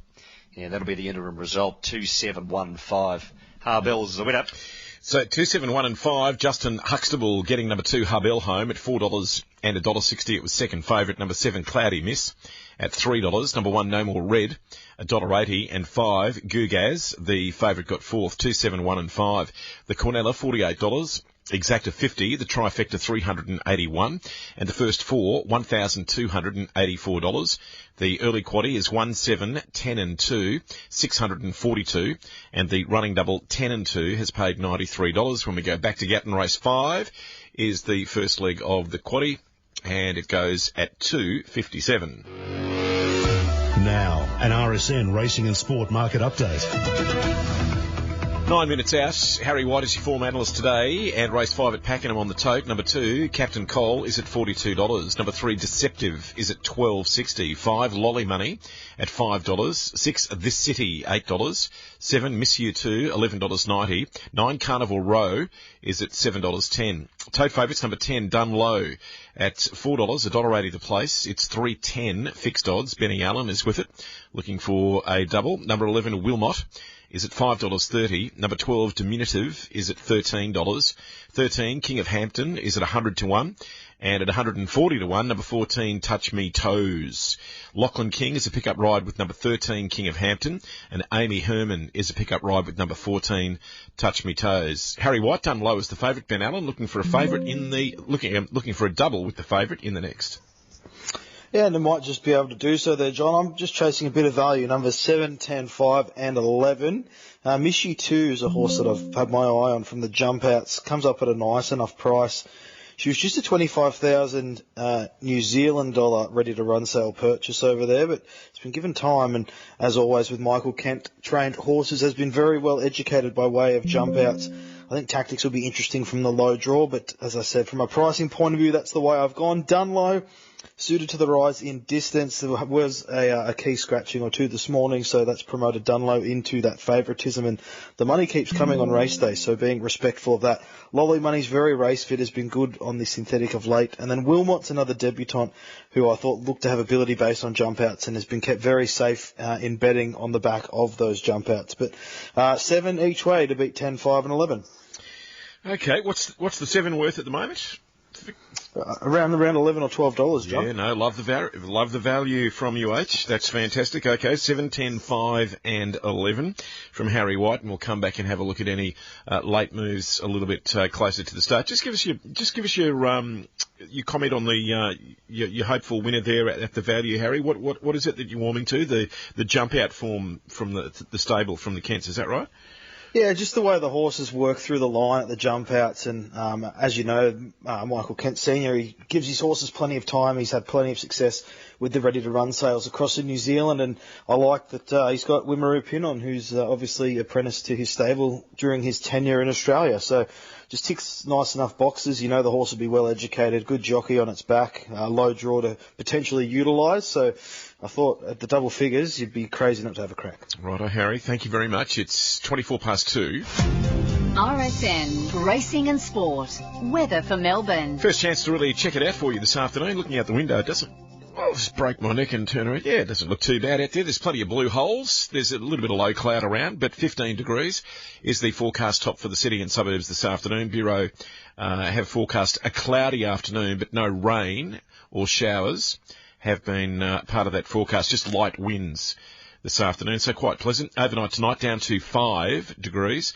Tomorrow 15 again. It will be a partly cloudy day with light winds, turning northerly, but not until late tomorrow night at 15 to 20 k's. And again, no mention of showers tomorrow, just partly cloudy. And on Thursday, 16 degrees. They're expecting some frost around the Dandenongs on Thursday morning, so it will be chilly. And then a partly cloudy day with the medium chance of showers, but not until Thursday night. Northerly winds on Thursday, picking up a bit as well, 25 to 35 k's. So 15 for the next 2 days. It'll be 5 degrees tonight. Sounds like it's going to be cold on Wednesday night because they're forecasting frost around the Dandenongs on Thursday morning. 2 at RSN Racing and Sport. Get live racing on tap with a Tap app. See every earth-shattering race live. With not 1, not 2, but all 3 Sky Racing channels. Plus tips from Sky experts. And a bit of this. Come on! This too. Some of this. And this. For all 3 Sky Racing channels on tap, download the Tap app. What's gambling really costing you? For free and confidential support, visit gamblinghelponline.org.au. RSN's Breakfast with Half, with Daniel Harford. Greg Swatt is the CEO of the Brisbane Lions, and he likes this 17-5 concept that the executives were talking about with Andrew Dillon last week at the Werribee Mansion. Let's have a listen why. Under that model, you get everybody once, and then, that probably gets you a bit more of an indicator of where you should be on the ladder, and then post that, the last 5 or 6 games you play against those that are in your group. This model was probably a bit more well received, I would have thought. And Mark Robinson, the chief football writer of the Herald Sun, has been loving what the Magpies have been putting out there in the AFL through season 2023, but thinks if it doesn't ultimately end up in silverware, they'll be largely disappointed. If Collingwood don't win the flag this year, mate, I think that is never such thing as a wasted year, but it's a failed year for Collingwood because they're so good. Wednesday's going to be beauty. Tom Mitchell's going to join us from the Pies, Josh Bruce from the Bulldogs, and James Johnson, the CEO of Football Australia, in the middle of the Women's World Cup. It'd be great to chat with him as well. We'll catch you from 6. RSN's Breakfast with Half. Back tomorrow morning from 6. Thanks to the Tab. Yeah, it's always a great lineup of guests every weekday morning. Join Half. 27 past 2. You've got about 2.5 minutes officially until the jump at Pakenham, and Harry White has gone 7, 10, 5 and 11. A couple of pick-up rides if you've just joined us. Lachlan King is with number 13, King of Hampton, and Amy Herman is with Touch Me Toes. They are both pretty rough. But Dunlow is the favourite at $3.30 for Benny Allen. As I go back to your form analyst today, which is Harry White. Harry, are you seeing any market moves? Yeah, there's been a bit of a go for the John McArdle runner, Lolly Money, who's been racing well on the synthetic. He could get $5 this morning, $4.60 when we last spoke just minutes ago, John, now into $3.90 on the fixed odds market. Dunlow still holding that favouritism, but with that push for Lolly Money, he's gone $3 out to $3.30. Carnival Rose on the drift a little bit. Wilmot holding it.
price.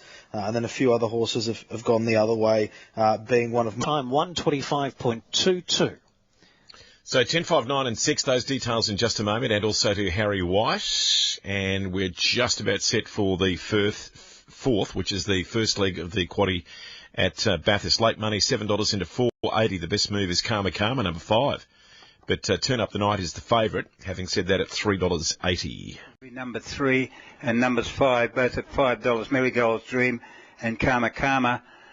Seaside Sandy's a $34 chance here. Clear Lever won the Gold Nugget at Bathurst with it, and then it went and finished midfield in the English Challenge on the provincial circuit there. It's only had the one run back since a spell, but it's a long price today.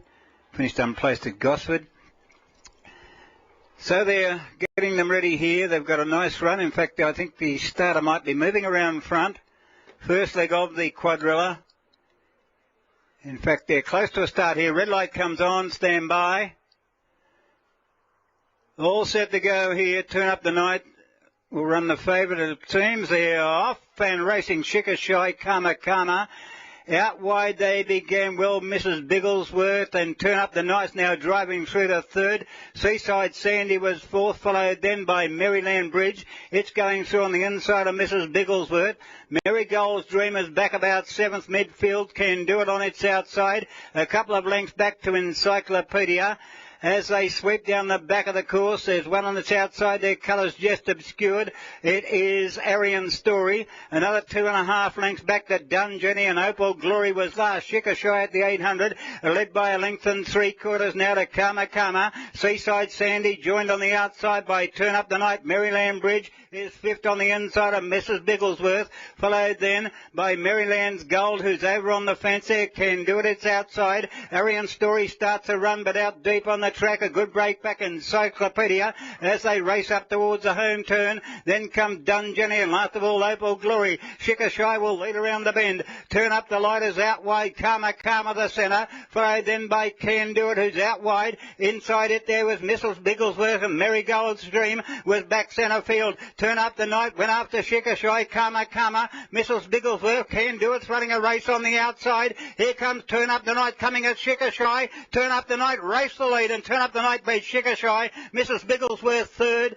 Photo for fourth here between Karma Karma and Maryland's Dream, who is getting home well. Seaside Sandy was close up over on the fence there, followed then by Maryland Bridge. The next one in would have been Encyclopedia. A fair way back to Opal Glory, Can Do It, and Dungenny has also been running home well at the finish, and we stand by, and running last there was Opal Glory. Number 1, Turn Up the Night, ridden by Andrew Adkins. The interims should be 178, but number 1, Turn Up the Night, 4:30. So, popular start to the quaddie at Bathurst today. It did start towed favourite. Number 1, Turn Up the Night, Andrew Adkins, beats number 7, which is Shikishi, and number 8, Mrs. Bigglesworth, 178. First leg of the quaddie. Popular start for punters there at Pakenham. Number 10, Dun Low. Benny Allen brought up a double with the win at $3.30 the favourite, and $1.50 the place. Number 5, Lolly Money at $1.50. 9, Carnival Row at $2, and 6, This City. The Cornella paid $5.90, Exacta 12, the Trifecta 54, the first 4, $237, and the early quaddie there today at Pakenham, 2, 9, 8 and 10, 102. The running double, 8 and 10, has paid $7.70. Now I'm very shortly going to Ronnie Hawkswell to look at the Geelong Greyhounds preview, and he's got a late one for you. On the back of that, we'll go to Rob Tester as well to have a look at the races that he'll call chasing at Horsham at 3:01. The first goes there, only 3 minutes apart for Geelong and Horsham today. So Ron and Rob, very shortly, if you want to be ready for that. If you're going to follow their best of the day and maybe a quaddie from each of the lads. But for now, back to Harry White.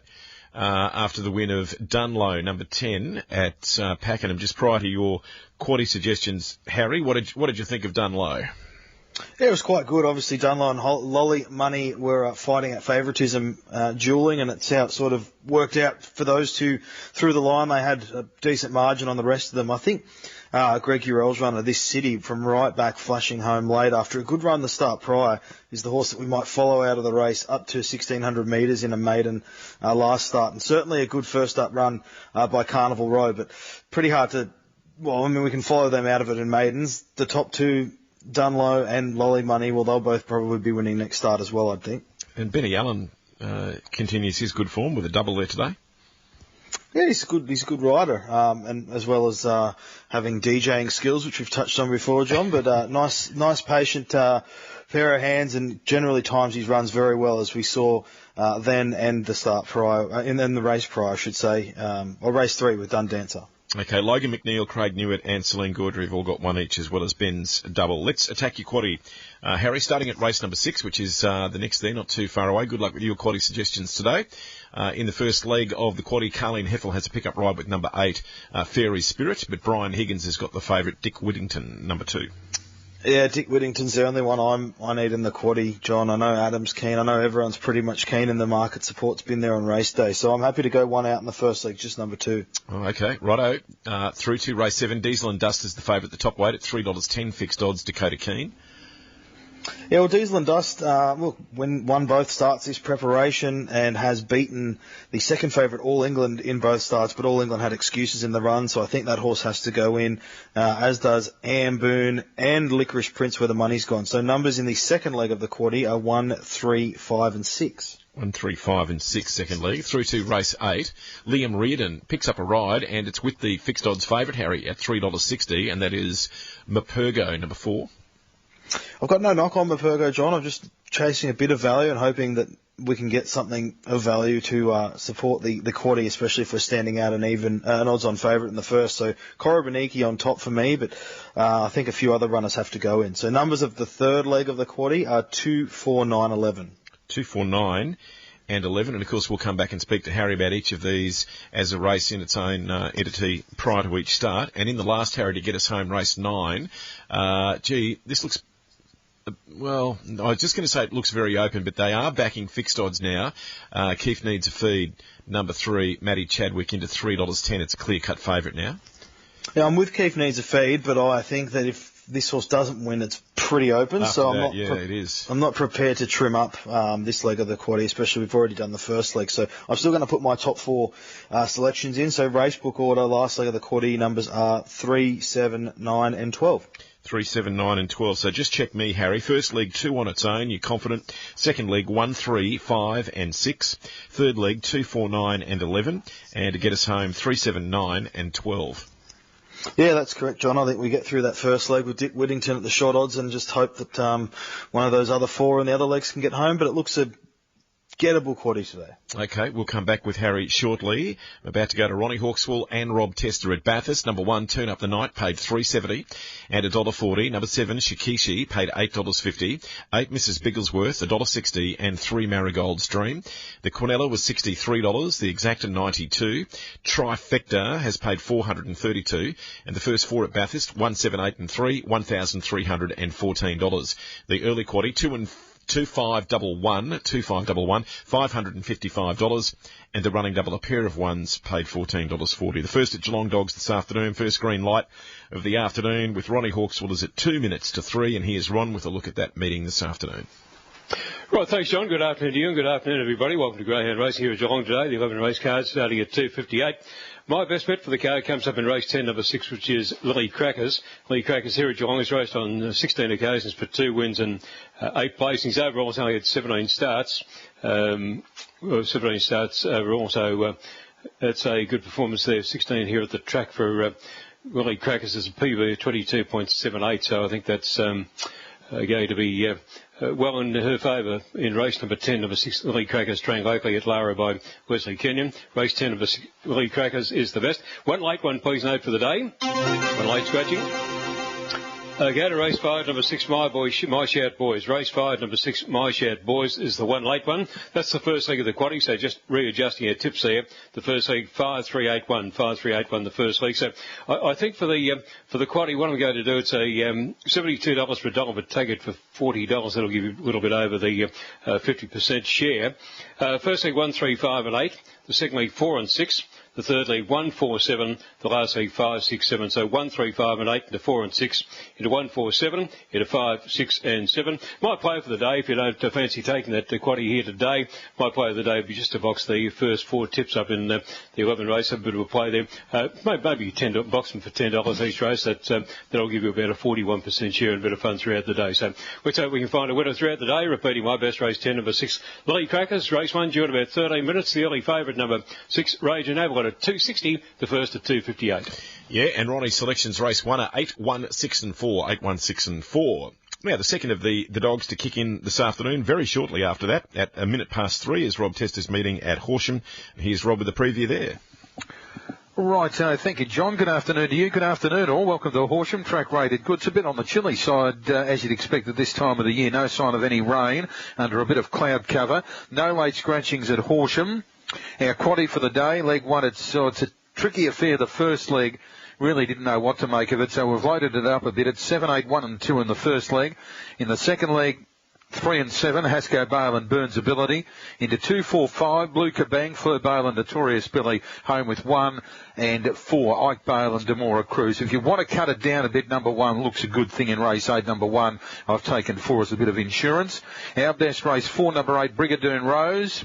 Looks ideally drawn to here. Has a couple of wins, both here over course and distance. One from an inside box, but arguably her best win has come from an outside draw, and she'll get a lovely run here with Celestial Knight coming out of box 7, looking to get down to the rail. I think she'll be good each way. Odds race 4, number 8, Brigadoon Rose will make her the best bet for the day. No late scratchings. Track good, bit cooler here, John, but the first of 12 on a good day of racing goes at 3:01. We'll see you then. And I'll come back with an update prior to the first for your selections, Rob. Now, just quickly, Rob, I noticed when I was sitting at my desk this morning that race 8 is the Happy Birthday Bill Powell, and it's Bill's 90th. So I just wanted to send a shout out to Bill. I don't know Bill, but that's worth a call. Well, Bill has been a part of the fabric of the Horsham Club since it was first incorporated back in 1971. So he's been involved with the club for 52 years. He was the president for 23 years. He's been involved in all different aspects of running the club, from owning dogs and training dogs to participating in the welfare of this club. He was a Ken Carr Medal winner in 2005. Only great people win that. We know that, John. And it is a pleasure for this club to name this race in his honour. The happy 90th Bill Powell. They did tell me earlier on that he'll be here a bit later on, so we'll look forward to seeing him. Yes, he's been involved with the fabric of this club for 52 years. It's a great innings. It's a great innings, 90. Good on him, and thanks. Give him our best, Rob. Will do, John. No problem. Yeah, good on you, Bill Powell. It's 13:23 at RSN Racing and Sport. Back with Harry White in just a moment. They're loading at Newcastle, though. Just a quick look at that market for you for race number 4. And again, this is the first leg of the quaddie there today. Number 3, Never Sorry, is the favourite, Dylan Gibbons, $3.10 into $2.90. Golden Fighter, number 2, Ash Morgan is the second line of betting. It's steady at $3.30. And See You Again, number 7, Aaron Bullock. If they've backed this a bit, See You Again, $6.50 into $4.20. So that is a bit of a move. In fact, the only other one that's shortening up to catch the eye is Touch of Navy, number 1, which has been $6.50 into $5. So See You Again, number 7, and 1 Touch of Navy. They're the movers, but Never Sorry is the favourite, ahead of the first leg of the quaddie, which is next at Newcastle. At RSN Racing and Sport, it's 12-3. There's more than one Barbie making news. Barbie's Fox winning Sydney's feature for Winter Challenge. This is Heather off. Co-trainer JD Hayes gave punters the nod on the first word. Quite brilliant in the softer heavy going, but I think she can still compete very well, especially at that level on the good surface. And Sydney form expert Chris Beaumont backed it up. Number 12, Barbie's Fox, really good at Randwick. Barbie's Fox late. Hosier in front. Barbie lunged and got up. Finding punters, more winners on RSN Racing and Sport. Hey everyone, it's Adam Goods here, one of the National Tree Day ambassadors. National Tree Day is important for country because those incredible native trees bring back our beautiful wildlife to our communities. It's an opportunity for us to learn from each other, to plant new natives into our community and understand the importance of planting trees. Join Planet Ark and Toyota this National Tree Day, Sunday, 30th of July. Find out more at treeday.planetark.org. It's an RSN 927 race day with John Henry. Okay, there's been one roughie that I'm just going to mention here. Just in the last couple of fluctuations has gone $51 into 26, and that is No More Talk, number 12, Rhys Jones at Newcastle. It is trimming up just late in the betting here, and it is a pickup ride today for Rhys. And they're backing it a bit, number 12, No More Talk. Here's Newcastle. This is race 4. 70 favourite, 380 and number 2, Golden Fighter. He was knocked off at a very short price last start at Mudgee. He really needs to show us that he's going as well this time in. He showed all that promise early, but he was disappointing last start, no doubt about that. Went down as a $1.24 favourite, did get a long way back, but he was probably entitled to do more at the short quote. We'll see if he can bounce back here today. He might well be able to. Couple of runners left to move up. Gisellix and Michael Leon, and they're working on Island Lass, riderless at the moment. Island Lass goes in now. McClellan getting back in the saddle. No More Talk stands well. Rebel Lily.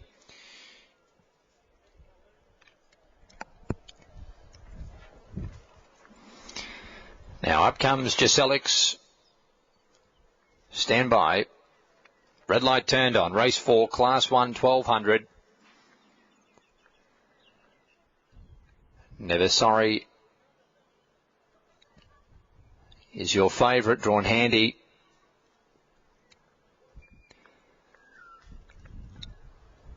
Starter holding them. Now they're right. Off and racing now. Never Sorry bounced away well from barrier 2 and has good speed to find the rail. Coming across Island Lass. Golden Fighter's much closer today, third the outside. Then Michael Leon, followed by Rebel Lily on the fence. See You Again probing through between those runners. A break of 3, then 2, Touch of Navy. Been covered up by No More Talk, and Gisellix is last of all. New leader, Island Lass, now spears to the top down the side at the 550 metre mark. Island Lass a length and a half in front of Golden Fighter and Never Sorry box seating. Then came See You Again behind those horses, followed by Rebel Lily, No More Talk, and Touch of Navy at the head of the others, turning the bend. 400 metres left to go. Island Lass the leader. Golden Fighter's moving up strongly. Never Sorry is trying to push out inside of See You Again. She's tight for room there, the favourite. And is in behind runners. Golden Fighter, See You Again, 250 metres to go. Never Sorry's battling away. Further back then to the outside was Touch of Navy, but See You Again's the leader. Never Sorry's out now. Is it too late? See You Again a length. Never Sorry wide out Touch of Navy, but it's See You Again. See You Again has won from Touch of Navy, Never Sorry, Golden Fighter. Back behind those then when they pull up was Michael Leon, followed by Gisellix, Island Lass, No More Talk, Rebel Lily. Should scramble home the inside here, taking Aaron Bullock to 194.5 winners for the season. And 7 is the winner, See You Again. It was a pickup ride for him. Trained by Paul Perry. Beats number 1, Touch of Navy, and 3, Never Sorry. Probably should have finished closer, if not fought out the finish with the winner, but just got pocketed. It was a pretty good ride on the winner. And it's been able to get the job done here. Numbers 7-1-3-2. Half a neck. Overall time 1:11.22 after race 4. Okay, 7, 1, 3 and 2 from Luke Marlowe there at Newcastle. So the second favourite kicks off the quaddie there this afternoon with Aaron Bullock on board. And here they come. It's paying $4 and $1.60. 1 Touch of Navy second, $1.90. 3 Never Sorry at $1.04 and 2 Golden Fighter. The Quinella, $10. Exacta, $16. The Trifecta paid $39. There's no first 4 yet. I'll get it to you. The running double 12 and 7 paid $740. And the late scratching in the race was number 5. The sub was number 9. The 2 late scratchings were 5 and 9, and the sub was number 3, Never Sorry, which started favourite and ran third. That first 4's in 7, 1, 3 and 2, and it's paid $89. It's 6-3. Now, an RSN Racing and Sport Market Update. Harry White is your form analyst today. There's no third div in the first leg of the quaddy at Pakenham race 6. It's due in 6 minutes. Number 2, Dick Whittington, is the favourite at $1.70 on the tote, $1.30 the place. It's $1.55 fixed, Brian Higgins. Number 3, Mevius, is at $7.60. Number 4, Flight to the Moon, $9.60. 5, Hardly Sweet at $10. So State Squad, number 6 is at $6. 7, Sir William Bruce is at $16. 5 here. Curls Victory, all the rage. Odds on favourite here for Karen Nope. Set to go. We're ready.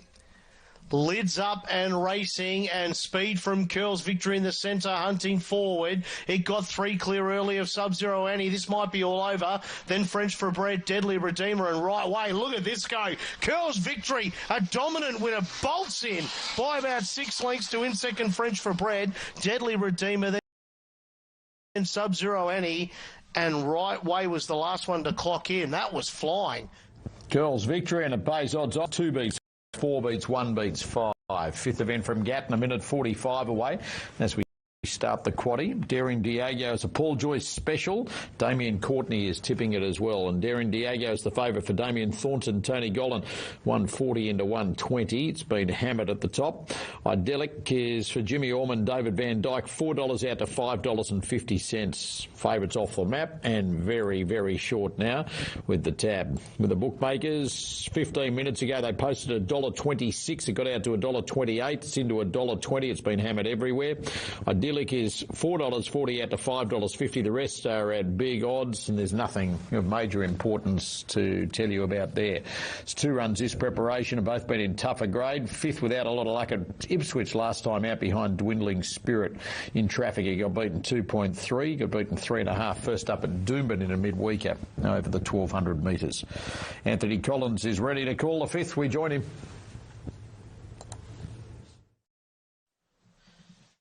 Is in. So Daring Diego is placed away. Now, Giddigan's Joy now underneath Stacey Callow. It's in. Termite is set. Am I right? Bank on a Jet. Unusual Melody is in. Our Bronze Memory goes up. Now here's Paris Fashion about to come in. Endless Apollo.